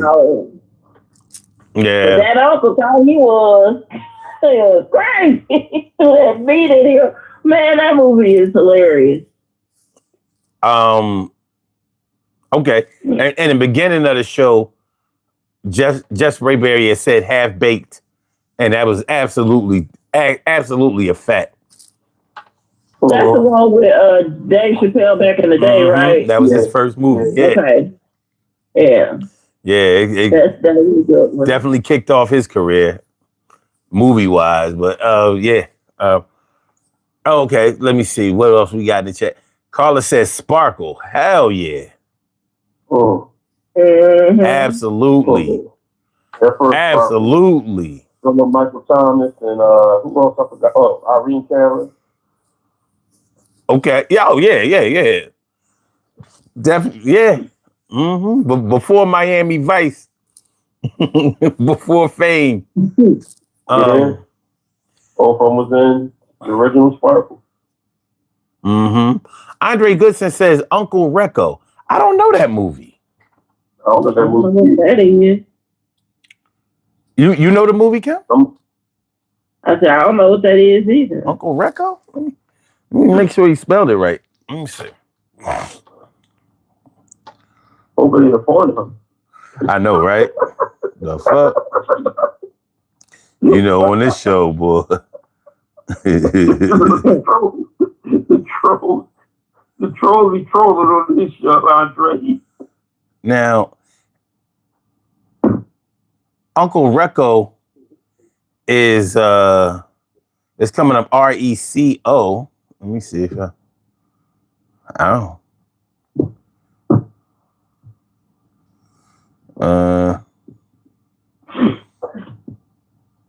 I don't have no. I don't know what that is. Yeah, I don't know what that is. We got nothing. We got nothing under Uncle Recco. He said I have the DVD. He just said Uncle Recco because that was Napoleon. Oh, okay. Oh, all right. His name is Uncle Rico. His name is Uncle Rico. Okay, Rico. Like RICO. Yeah. All right. I'm like, what the fuck? His name is Uncle Rico. All right. Still an idiot. Right. The stupidest ass uncle. He's a jackass. Mm-hmm. That's why he couldn't stand him. All right, Dre, we got you. All right. Yeah, he's right. Uncle Rico, stupid ass hell. Mm-hmm. All right, I'm gonna make it easy. I'm gonna go with my Crush Groove. I had that down too. Yeah. Crush grooving, body moving. Yeah. The best rap scene in the movie was Sheila E. was rapping at the end. Yo, you know that would have been a great song. All they had to do was take out Sheila E. and Curtis Blow, and that song would have been great. Yeah. Yeah. They just needed to eliminate the last two verses, and boy, would that have been a great song. Because this is something that we don't rehearse. CMC round second and I round first. That was my shit for man. That was my shit. Run DMC and Fat Boys killed that record. Yes, they did. They killed them. They had a good movie. They should have been in the back. They should have been in the back. I'm just talking about the song. They should have been the anchor groups in the song, but they made them go first. Yeah. You know what I mean? Like, what? Mm-hmm. That'd be like Busta Rhymes going first in the scenario. Yeah. The Fat Boys first and Run DMC last. And put that fluff in the middle. They put all that fluff in the middle. Can you imagine Busta Rhymes going first in the scenario? Oh, that shit would have been fucked up. That would have been fucked up. All right, tell you what. That song wouldn't even be called. It would have been called. What's the scenario? That would have been the name of the song. So the song that'd be like on the song by Black Sheep. The choice is yours. That'd be like them putting engine number 9 going down the New York Transit in the beginning, and then do pick it up. Do that in the beginning, and then do the rest of the song. Like, you sure you want to structure the song that way? Like, yeah. Yeah, they definitely did name recognition when it came to Crush Groove. Like, yeah. That was a good call on that one right there, son. I had that on my list. All right, cool. Now it's your turn. My movie, Moonlight. Okay. Moonlighting. Great movie. Mm-hmm. I remember that's one that got a bunch of awards, but I've never seen that. It was a good movie. It was a good movie. Yeah, it was. And you know what takes me out? It won Best Picture, but what they did was what was it? I think it was what's his name? I forgot his name. The presenters that was on stage presented it to another movie, but they made a mistake. Oh. And then they turned back around. The original person that won the Best Picture, because that movie Moonlight won the Best Picture that year. They sure did. They did. I remember that. They had to re-announce who won that movie, won the Best Picture. Also, the Best Actor was played in the movie Moonlight. I think it was best supporting actor. I mean. Okay. Yeah. Okay. Marshawn, I forgot his name. He played in that movie. That's something Green Book. He also won an award for that too, for Green Book. Cool. Mm-hmm. Good actor. His name is Mashariki. Yeah. You know what I'm talking about. That name. His name is Mashariki. What you got, Kim? My movie would be Big Fat Greek Wedding. I had no idea it was a low budget movie, but it was an amazing movie. I didn't know it was a low budget either. Funny ass movie, boy. It was a good movie. It was. I fucked with my Big Fat Greek Wedding. I think they use Windex for everything. Yeah. Here's some Windex. I definitely fucks with that movie. Yeah, and I did not know that was a low budget movie because it did so well. Mm-hmm. Yeah. But that's the truth. That's the story with a lot of movies, you know. Mm-hmm. And it makes you think about what the ingredients need to be for a well put together movie. It's not always consistent, but if you have good direction, good production, and good acting and good writing too. But sometimes you don't have all of the element. What's that noise in the background? Oh, It's like I don't know what the fuck that shit is. But anyway, it's probably the choice that. Mm-hmm. Here we go. You might be right. You might be right. You might be right though. I'm just saying. You know what I mean? Welcome back. You know what people, Kim, you know how people like to do around Leo season. You know what I'm saying? They start, you know what I mean? Throw. Birthday coming up. Yeah, I mean, they start throwing sticks in the spokes and shit. But no, my daughter birthday. My daughter birthday today. Happy birthday, Leo. Happy birthday. Definitely happy birthday. But what I was saying was sometimes you don't have all of the elements that you would think are necessary to make a good movie, but sometimes it's good anyway. You know what I mean? Like maybe the writing wasn't so great, but the acting took up for it. Maybe the writing was really great, and the acting wasn't as good, but you could see the plot beyond the performance. You know what I'm saying? Or maybe they tried to like the settings of the movie, or maybe even the cinematography wasn't that great.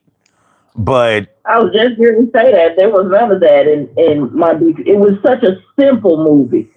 It was such a simple movie. But because it was so well put together, that's why you wouldn't think that it was a low budget film. Nope.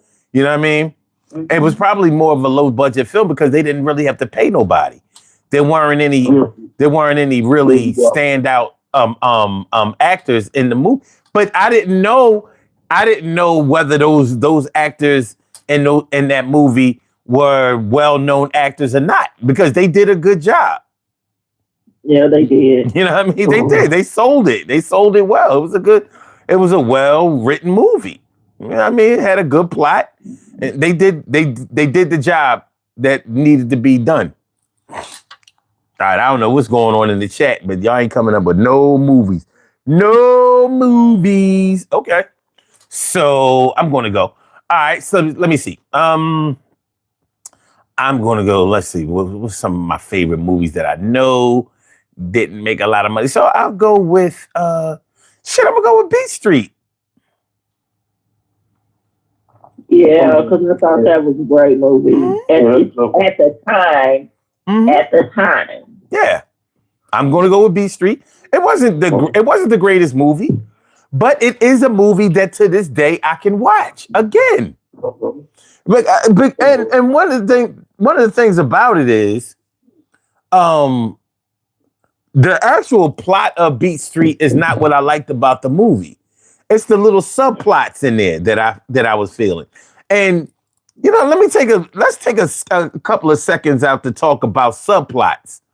You know what I mean? Because subplots in a movie might capture your attention more than the actual plot itself. Because sometimes the subplots in a movie hit you harder. Like, you know how on a song you might have a part of a song that you really like, yo, I always play this part. You know what I mean? Like that's my part. Well, it's the same. Sometimes in a movie, you might have that. It's that part in the movie that somehow speaks to you some kind of way.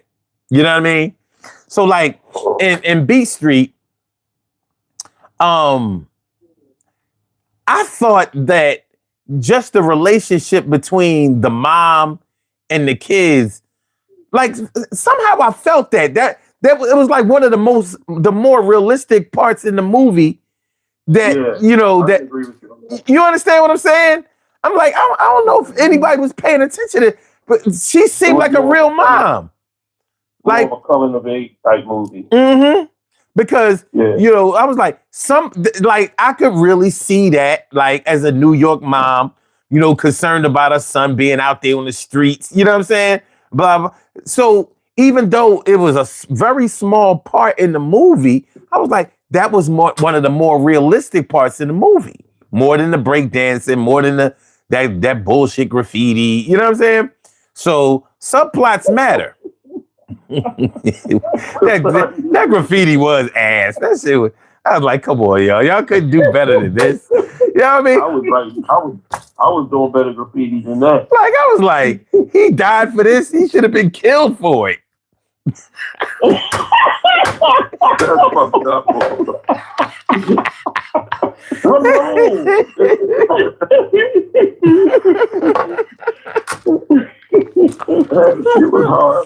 Died protecting that garbage. Yeah, I was like, I don't know about this part, but okay. It gave Melly Mel an opportunity to get on stage and do the again. Oh my God. All right, let's keep it moving. Let's keep it moving. These motherfuckers made people sit down in a semicircle in a goddamn club so you can talk about it. The fuck out of it. Bring me another subplot, please. when he started when he was learning how to sample with the computer. That's a subplot I can relate to. Fuck that shit at the end. That was the worst thing they had. I was like, so you saying this is a New York club? They in there partying hard, and you cut the music and made everybody sit down with their legs crossed like this is kindergarten and shit, and so they could talk about Ramon. You out of your fucking mind. Y'all gonna make me take this. Those green passed out the graham cracker and peanut butter I'm talking about. Look, y'all about to. It was that part that almost make me want to change my selection. Like, never mind, Crush Groove was trash. It was trash. I need another subplot. Oh man. All right, Troy, go ahead, man. Minister Society. Once again, I'm going to say I disagree, but I can't deny. I hate the movie, but I can't deny it. So absolutely, cult classic for real. What you say about my mama?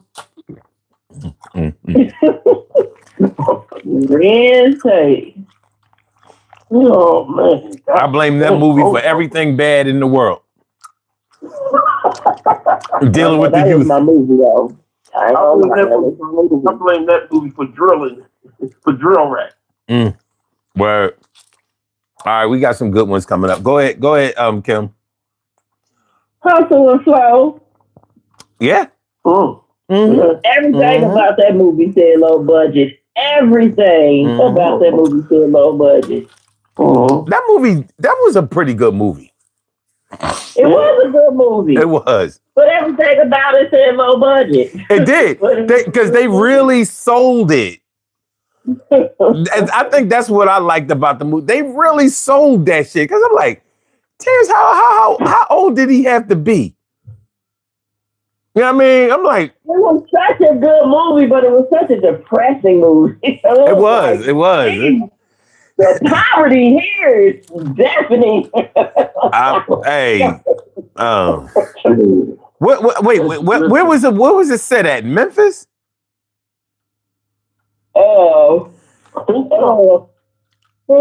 Excuse me. Sorry, guys. Sorry, guys. It might have been either Memphis or he had it running down. If it was Memphis, then it was correct. Hold on a second. Where was the movie Hustle and Flow set at? All right. Memphis. Yeah, it was right. I don't know if y'all know anybody, even online from Memphis. Yeah. They are the most ratchet motherfuckers on earth. And they are unapologetically ratchet. And they don't give a fuck. They online, they will call everybody from Memphis to come and attack you online, and they will come. It's a different world, Memphis. I know people whose family from Memphis. That shit different. Like, I wouldn't want to go there. And that's saying a lot. You know what I'm saying? Like, nah, I'm cool. They don't even, basketball players don't even want to play there. I'm telling you, Memphis, yo, it's like they stuck in the 90s. It's crazy. Them motherfuckers. You mean they just now making it to the 90s? They ain't stuck there. They just got to the 90s. Let me tell you something. You can't get an iPhone 17 in Memphis. Damn. You gotta get like an iPhone 4. You can get a Nokia. Get a beeper. Right, you get a two-way. Andre said they still wear starter jackets in Memphis. I believe it. Them motherfuckers different. I'm telling you. I mean, I've been online with these cats. I'm like, y'all really believe in this shit that y'all doing? They like, look, you don't like it, get the fuck out of here. As a matter of fact, block him. I'm like, all right. That's right. I'm Eric B and block him. Block Eric B and block him. Eric B and block him. They don't give a fuck. Like all of that back and forth, that nasty shit, threatening shit online, that's them. When you used to see a bunch of fight videos, bitches getting pulled out of hair salons and all that, that was Memphis. They woo. You see what they did to the boy, the rapper boy, they all? Yeah. And the young, what's his name? Young Dolph. Yeah. Yeah. I'm telling you. Yo Gotti pulled that to something to do with that. Yeah, he had something to do with it. I seen the video in the trial. Yeah, man. It's like, damn. Yeah. Yeah, Memphis. I wouldn't even go to a fucking a convenience store after that. Yeah, them motherfuckers. Like they believe in their own hype. All right, so in the chat we got the Last Dragon. Good one. Mm-hmm. Great one. Carla said Crooklyn. Mm-hmm. Yeah. Oh man, that was my favorite. That is still my favorite. Oh my God, I love Crooklyn so much. Especially when she went to her iron house. Oh my God. Take me down!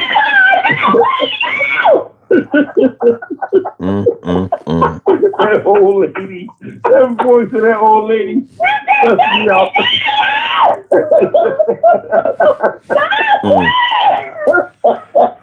Queen, y'all get ready for bed. She couldn't get her shit together. They had to go to bed because she didn't know where Queen was.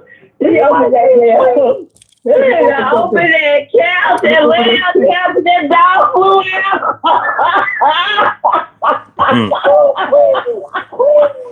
You can take me down. And that husband was like, damn, here she goes. So I asked her up. Oh my God, that was funny as shit. That was funny as shit. That is my man. I love Crooklyn. Oh, I love it so much. Go ahead. Okay. Okay. Carla says Mad Max and Halloween are considered low budget. Now, definitely. Mad Max had a low budget? My mama's favorite ass movie. Wait, Mad Max had a low budget? The first one, yeah. Wow. Yeah, okay. That was my mama's favorite movie. Okay. Yeah, I could definitely see Halloween. That first one. Mm-hmm. It's just like the movie Saw. After that first one was so great, that's when they fucked it up. Mm-hmm.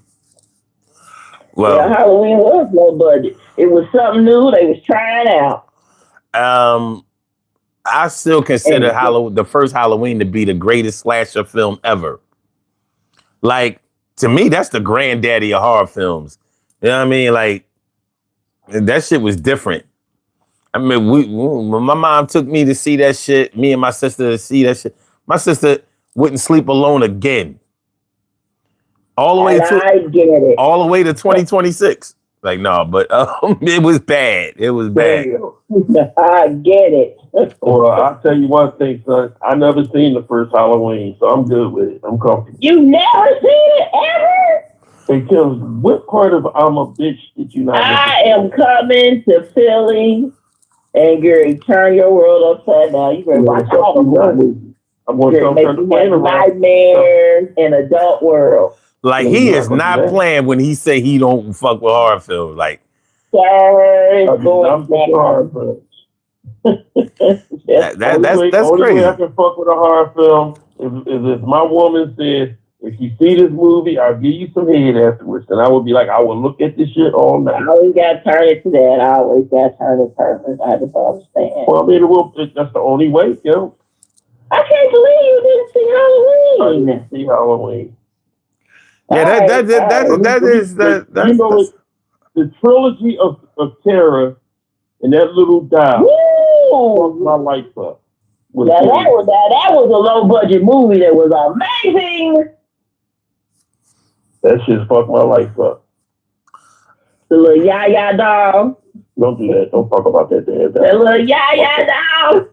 You gonna keep saying that shit. I hate that fucking dial. I don't know. My brothers used to jump out the closet and scare the shit out of me in the middle of the night. I had to sleep. I had to put a pot near the side of the bed to go to the bathroom. But it wasn't meant to scare you at all. What it did? Scared the shit out of me. I told you. All right. Friday the 13th.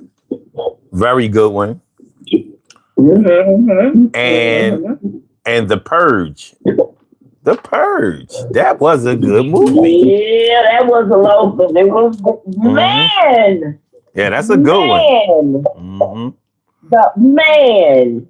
Who would have ever thought? Mm-hmm. Who? And now we got an idiot who wants to make this a purge for real. That's some he shit. literally said the words damn near without knowing the name of the purge happened.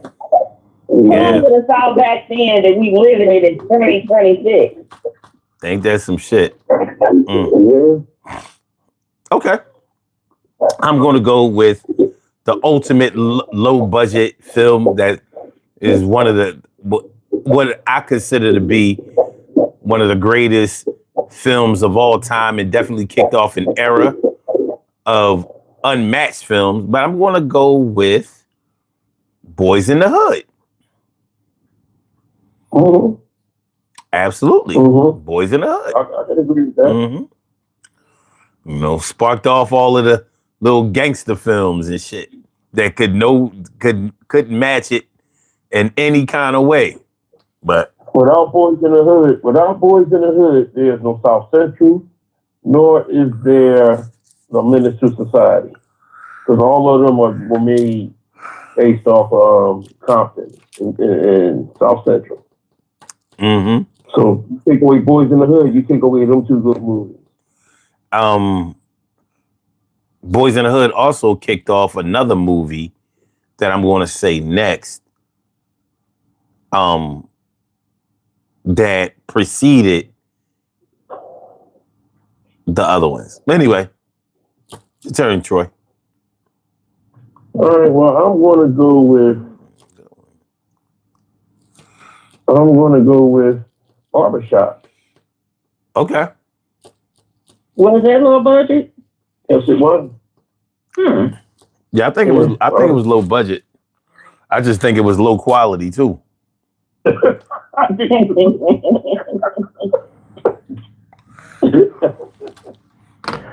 Hey, one thing is for sure: Barbershop was no Friday. That's for sure. No, it was not. That shit was underwhelming. It had all that fucking fanfare. You know what I mean? And they laid an egg. Barbershop 2 was way better than Barbershop. Yeah, it's like this. It got Eve the TV show. It made Michael Wheeler a better. Gave him more popularity. Cedric was already out there. I mean, it did what it was supposed to do. It did. I just didn't think it was good. You know what I mean? It was too much. It was a lot of hype. It was a lot of hype over that movie. They had you thinking that. What'd you say? It was so critically acclaimed. After it came out, I'm thinking like, oh, this. I almost had me thinking I didn't see what I saw. I was like, this shit was trash. But okay. My favorite part was when the African boy hit the boy. He was like, "Yeah, the one safari punch. Yeah, the one safari punch." He hit the shit out that bull. Well, you know, the only reason why I want to be with you because that thing you do with your mouth, you know, I pull punch the shit out of him. What you got, Kim? The Lost Boys. Good one. The Lost Boys, low budget, but it was an incredible movie. Now, I had to see that movie, Kim. Why did you have to see it? Because this was the last days. This was when it was during the before we went out, get ready to go out on school break for the summer. And I was in electrical class. That was my shop, and I couldn't leave until we watched the movie. So I had to watch that movie. Other than that, I wouldn't have watched that shit. That was a good movie. It wasn't as scary as some of the other shit. But no, it wasn't. I mean, plus it was funny. It had its moment. Yeah. Yeah. Cool. Yeah.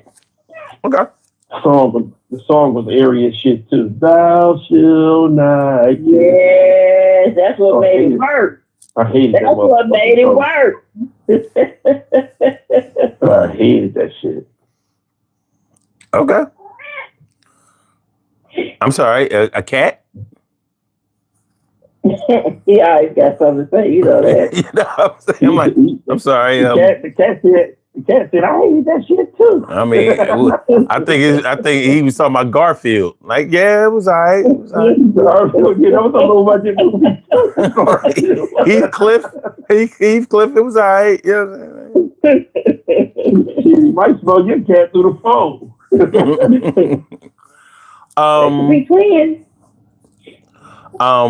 Okay, so in the chat we got a good one. Revenge of the Nerds. Good one, yeah. Definitely low budget, definitely great. That was my movie, man. It was a good ass fucking movie.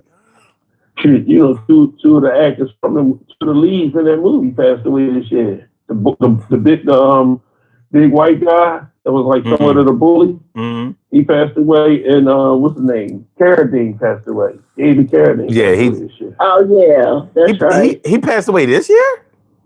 Yeah. Oh shit. Okay. Yeah. I didn't know that. I don't know if it was Keith. I don't know. I think his name was Keith Carradine. Yeah, it was Keith. It wasn't Dave. Yeah, Keith Carradine. It was Keith. Yeah. Matter of fact, he committed suicide this year. So that's two of them who committed suicide. Yeah. Like, damn. What a thing to run in a family. Okay. Yeah. All right, Carla says Night of the Living Dead. Night of the Living Dead. And that was a good one. You Carla on a good run tonight, man. That was a good one. Oh, the guy who played Ogre. Okay, yeah. Okay. Yeah. He the one that passed away this year. He passed away about, I think maybe 2-3 months ago. Okay. Tell you, man, the 80s is getting away from us, boys. 80s is getting away. Yeah. Okay. All right. Night of the Living Dead. Yeah. All right, cool. Definitely a cult classic. I hate zombie movies, but okay. All right. Never looked at them. The movie that I was talking about that Boys in the Hood sparked that preceded all the other gangster films was Juice. Juice was definitely low budget and it was definitely a great movie. It was one of those movies that I can always, if I'm scrolling through channels and I see Juice is on, I'll be like, oh my God, do I gotta watch Juice again? And it's kind of like, yeah, you gotta watch it a little bit. You know what I mean? At least a little bit. Gotta give Juice about 10, 15 minutes of your life. Most definitely. Most definitely. Yeah. All right, we gotta hurry up. We just about out of here. What you got, Troy? Set it off. Absolutely. Set it off. And with Queen Latifah played a thuggish version of her lifestyle. I didn't know that was a low budget movie. Yeah. Low budget movie. Well, when you think about it, none of the actors in the movie weren't really established like that. You know what I'm saying? So it probably was low budget. Let's see. Was the movie Set It Off considered to be a low budget film? Yes. The 1996 crime action movie Set It Off was considered a low budget film, having been made on a modest production budget of approximately $9 million. And how much did it gross? 41 million globally. God damn. 40, so almost 5 times what it cost to make it. So that's absolutely a bona fide hit. Shit, and that song that was playing when Chloe got killed, you can't tell me you ain't crying. He got killed, bro. Okay. Day after day. You know, he was like, "Oh my God, damn Chloe." One of the things that throw you off from Cleo, not Chloe. Cleo. Yeah. Yeah. One of the things that can throw you off from thinking that a movie is low budget is when they have a good soundtrack. You know what I mean? Yeah. Yeah. Yeah. So and we be thinking that just because it's actors or actresses that we know, we got to remember, black actors and actresses, especially black actresses, they get the shaft in Hollywood. You know what I'm saying? They do. So they be stars to us, but to Hollywood, they be like, hey, I'll give you a couple of, here, tell you what, I'm going to give you $500 for this film. $500. You know what I mean? And a Whopper, a double Whopper. And it's so fucked up because that's literally the black female experience in Hollywood. So even our highest paid female actresses are nowhere near. Like there are no black female actresses that are 20 million a movie. None, not one, not even close. And now you got to think about how fucked up that is. Yeah. Mm-hmm. You know what I'm saying? There are none that are even close. Not like nowhere in the area. Mm-hmm. So we got some great female actresses too. They are, so they work in their craft and in this game for all of these years. I saw, I think I had an article that was showing these actresses like their biggest paydays. You know what I mean? I was like, God damn. None of them was like 10 million. It was nowhere close to that. It would be like 3 million, 4, you know what I'm saying? And we talking about the Regina Kings. We talking about the Tarajis and all. Yeah. Mm-mm. So if they nowhere near that shit, imagine what the Diane Carrolls was getting. Mm-hmm. Peanuts. The highest, I think if not, she's one of the highest paid actresses in Hollywood. That's Meryl Streep. Wait, hold on. You know what? I might have been wrong because I forgot about Halle Berry. So let me see. Holly really haven't done a movie in years. But she got paid. So she got paid. You know what I mean? So at some point, yeah. So wait a minute. What's the highest amount that Halle Berry has been paid to star in a movie? He was 14 million. For what movie? Catwoman. I just said it did not. Mm-hmm. I just said that shit. So check this out. She got 14 million for that. For Gothica, she got 6 million. For Swordfish, she got 2.5 million. And for Monsters Ball, that she won the fucking Oscar for, they said she took a dramatic pay cut to earn roughly 100,000 to 600,000 for the indie role who won her the award. So she had to act like she was getting fucked by the white man and got the award. She had to show her titties. Show them titties. Yeah, it wasn't the getting fucked part. It was the showing her titties part. So her titties was worth 600 grand, not even $1 million. And it was such a big deal about her doing it. She showed her titties at Swordfish too. Yeah. Did she? I didn't know that. Yeah. When she was sitting sitting there near the pool. Mm. Well, yeah, I'm very observant of titties in a movie. Very observant. So let me look up something real quick. Wait a minute. Hold on. What's the highest amount that any black actress has ever been paid to star in a movie? This is gonna hurt. God damn, and it was fucking Halle Berry. This is bad. That's nasty work. That's nasty. That's disgusting. That is fucking disgusting. But I knew that. I knew. Okay, that. And that movie was ass.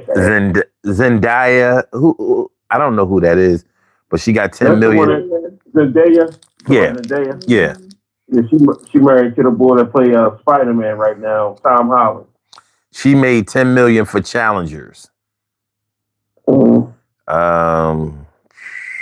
the next thing coming up. Kerry Washington was okay.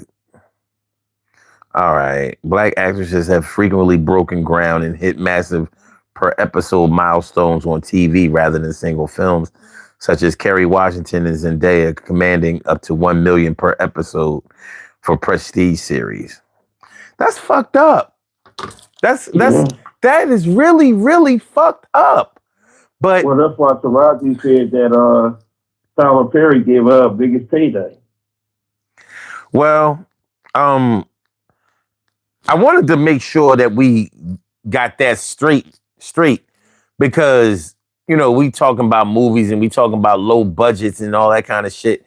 And sometimes we can mess around and forget that our stars are sometimes our very own stars. You know what I mean? Right. Like Hollywood look at them like they ain't shit, and it's just fucked up like that. You know, when Demi Moore was the highest paid actress, but for what? For what? Like, what has she done? You know? And you got it's just so many of them. When you think about those white actresses, you know what I mean? Like you could pick any one. You from anywhere from Meg Ryan to Jennifer Aniston and all. You know they was getting paid.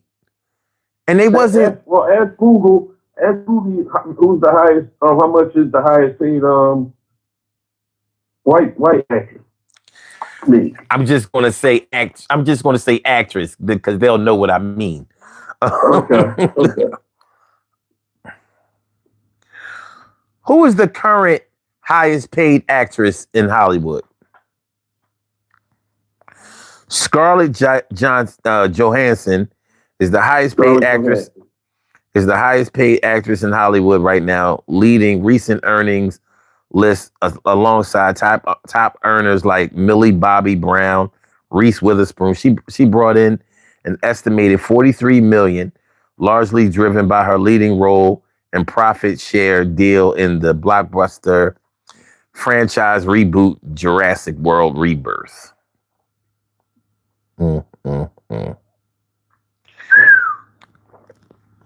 That's fucked up. That's fucked up. So, and Reese Witherspoon hasn't even put a movie out in years. So yeah. So when and they still consider her one of the top. Mm-hmm. Hey. So yeah.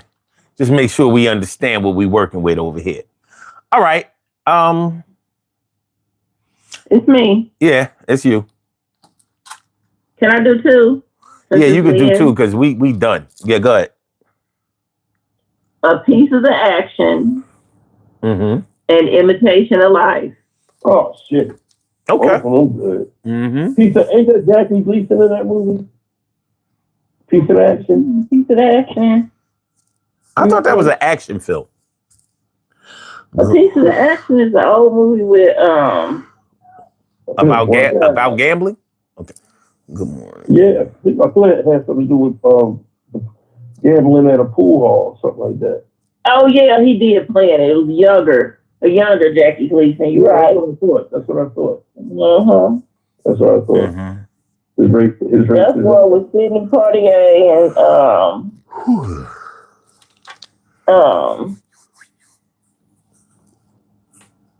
and Bill Cosby.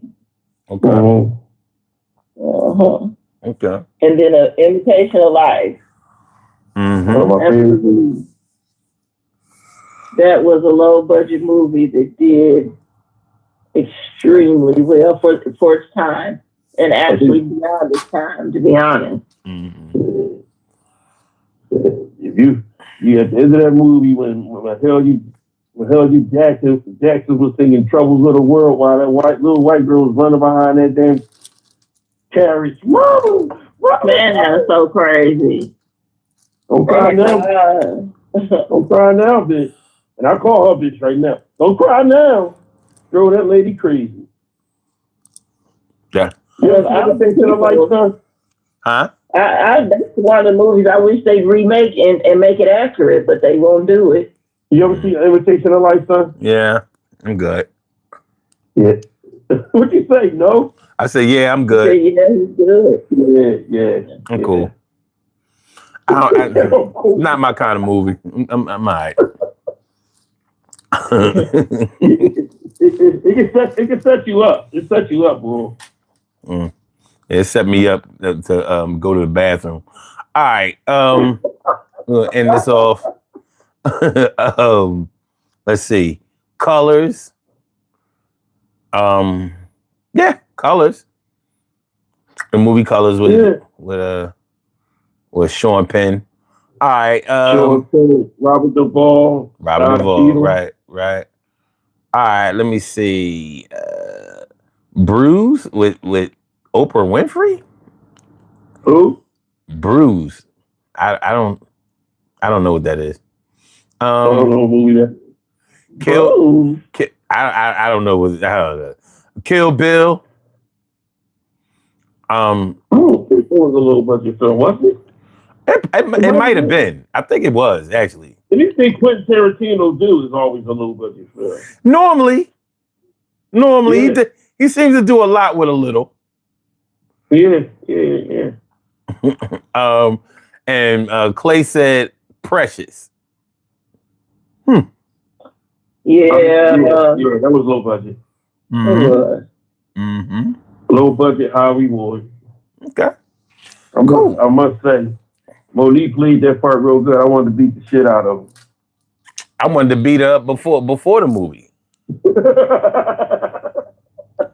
what I mean? It was a little late.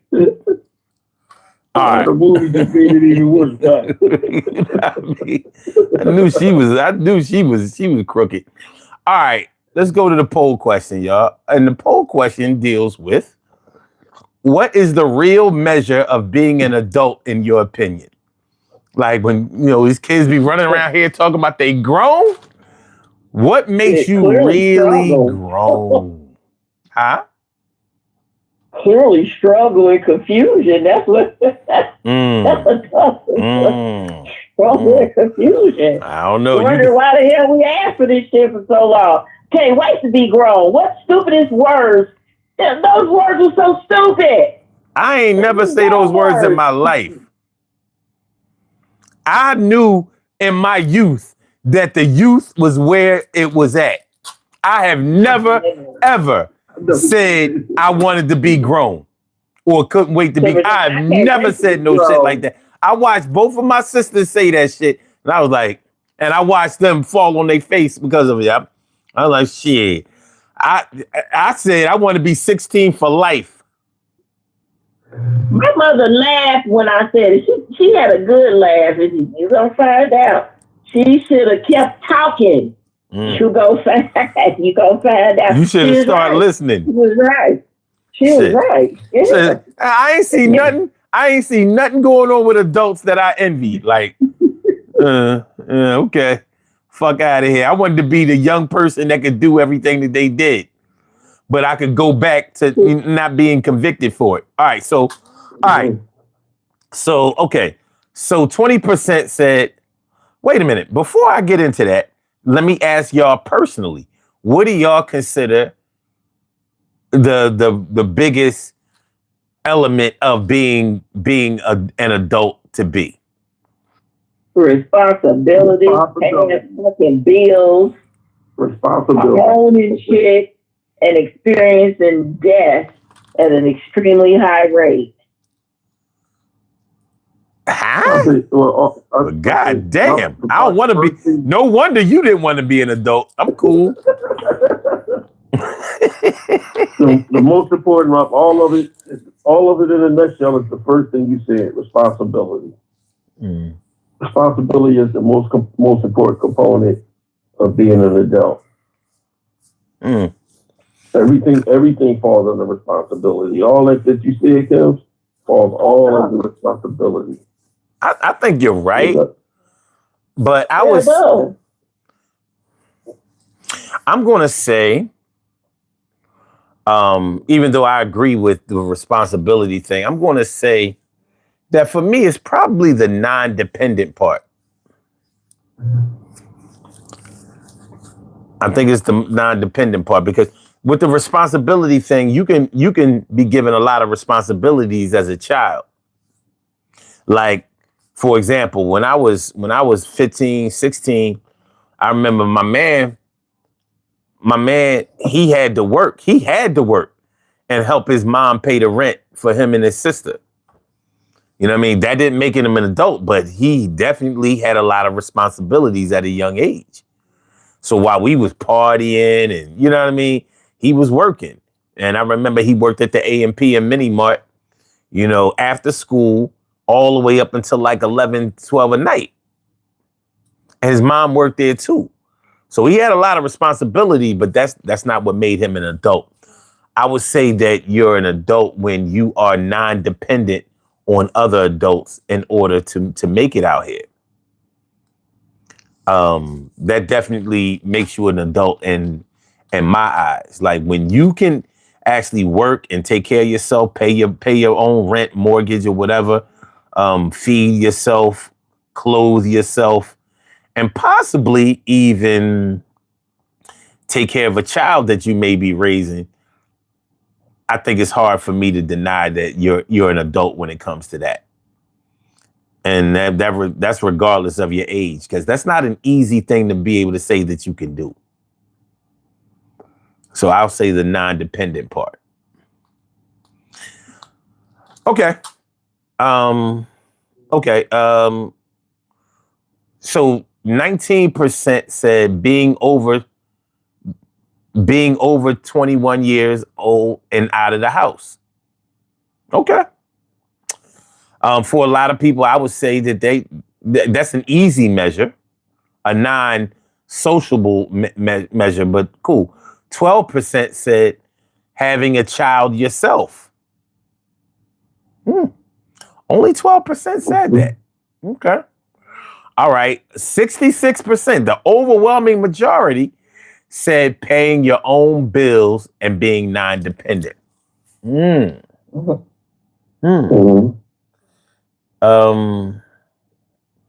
I disagree with that.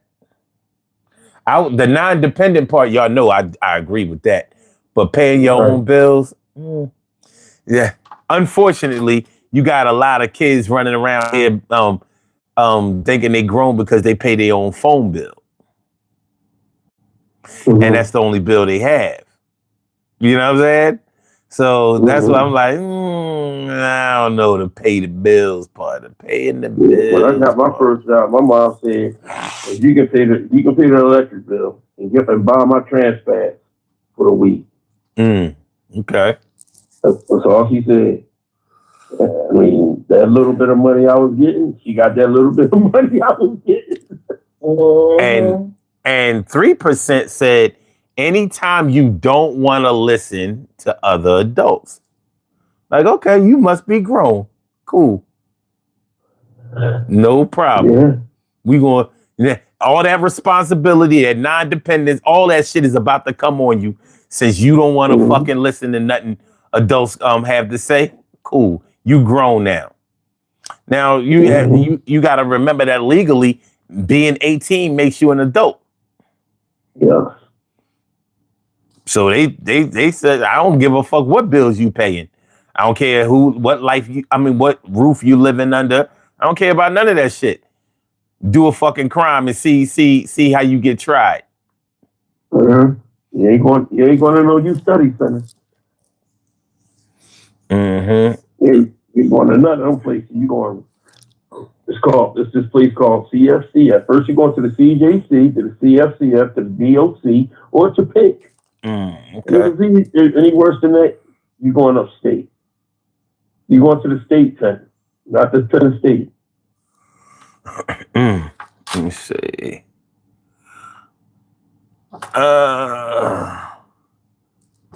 Said Peggy said I moved out at age 15.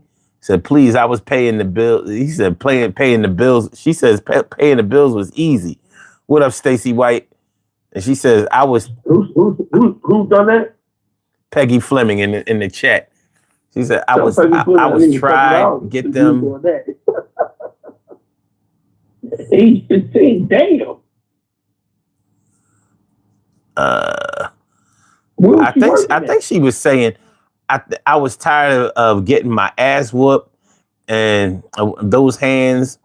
My mommy and daddy got tired of me then. In trouble, stolen from the school teacher, and see the car driving off by itself. Laugh to be. I don't know what the fuck that. You must be doing voice to text. I don't know what the fuck that shit say. You know what I'm saying? Get the fuck out of here. Let's go ahead and do these birthday shit. I have to kind of guess what she's saying, and I don't want to get it wrong, so I'm gonna just leave it right there. You know what I'm saying? But 15, I just gave G.I. Justice. You know what I'm saying? I don't know. You know, that voice to text shit is crazy. 15, that was my first house party. Clay said, at 15, I just gave up G.I. Joes. All right, yo. I want to thank y'all both for coming through. Kim, it's good to hear from you. You know what I mean? We ain't seen you here in a few movie nights. It's good to, you know what I'm saying? Hopefully that'll be your intro back home. Welcome back. No doubt. I hope so too, because after these funerals this weekend, I'm praying we have no more, because I can't take too much more. My cup is full. It's spilled over on the ground. It's done. Amen to that. Take no more. So y'all be okay and safe. If you want to use us as your solitude where we can laugh, giggle, and chuckle, go right ahead, because we here for you. Nah, just keep it you, Troy. I don't want to hear no more of that negativity. I'm sick of this shit. You handle that shit. I don't. Kim, don't call or text me with none of that shit no more. I mean, you done filled me the fuck up. I'm straight. I ain't helping nobody right now. I'm walking on crutches with it. Listen, I'm telling you, I should have called y'all this past weekend, because I couldn't find my kid. I couldn't hear from him. Yeah. I didn't hear from his girlfriend, and I went into full panic, crazy mode. I understand. And nobody would agree with me, so I didn't want to talk to anybody. I was so mad at everybody. But they were right. All right. I was wrong. All right, we go bye-bye. All right, everybody stay safe. Have a good one. All right, And that's all I got. Bless everybody. Be safe. Take care of them babies. Like I tell y'all, protect them from the other man. I mean, so much love to both of y'all. All right, man. Peace, y'all. Well, peace. All right. All right. Good stuff. We have some birthday shout outs to do. Some people were born on this glorious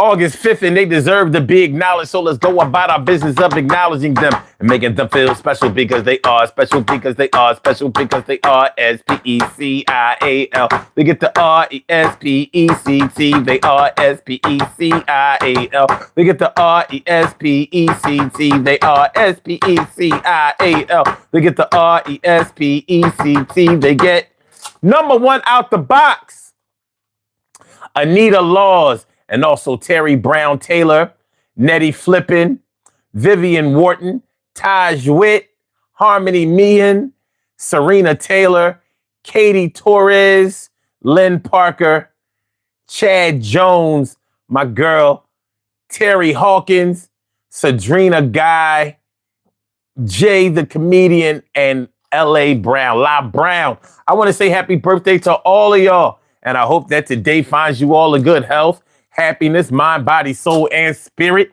And that goes out to each and every person out there born on this glorious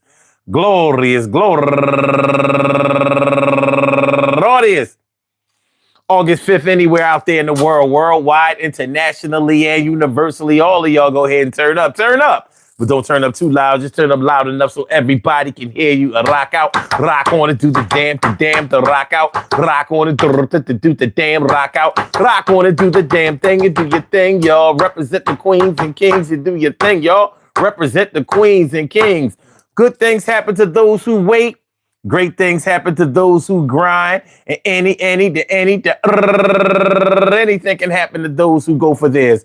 So go hard, go for yours. And remember, man, listen, you know, it doesn't always take a lot of money to make a good movie. But when you come across a good movie, you have to show a little bit of respect. Pay homage if you would. And that's all I got to say, man. This show been going on too long. It's too late in the morning. You know what I mean? Enough is enough. So I want y'all to all have a really, really good day starting out the day. If you're about to go to work, be careful out there. If you're about to go to bed, sleep well. Peace to all my day ones, my everydays, and my brand news. I love y'all to death. Resuscitate y'all. I love y'all right back to life. Peace.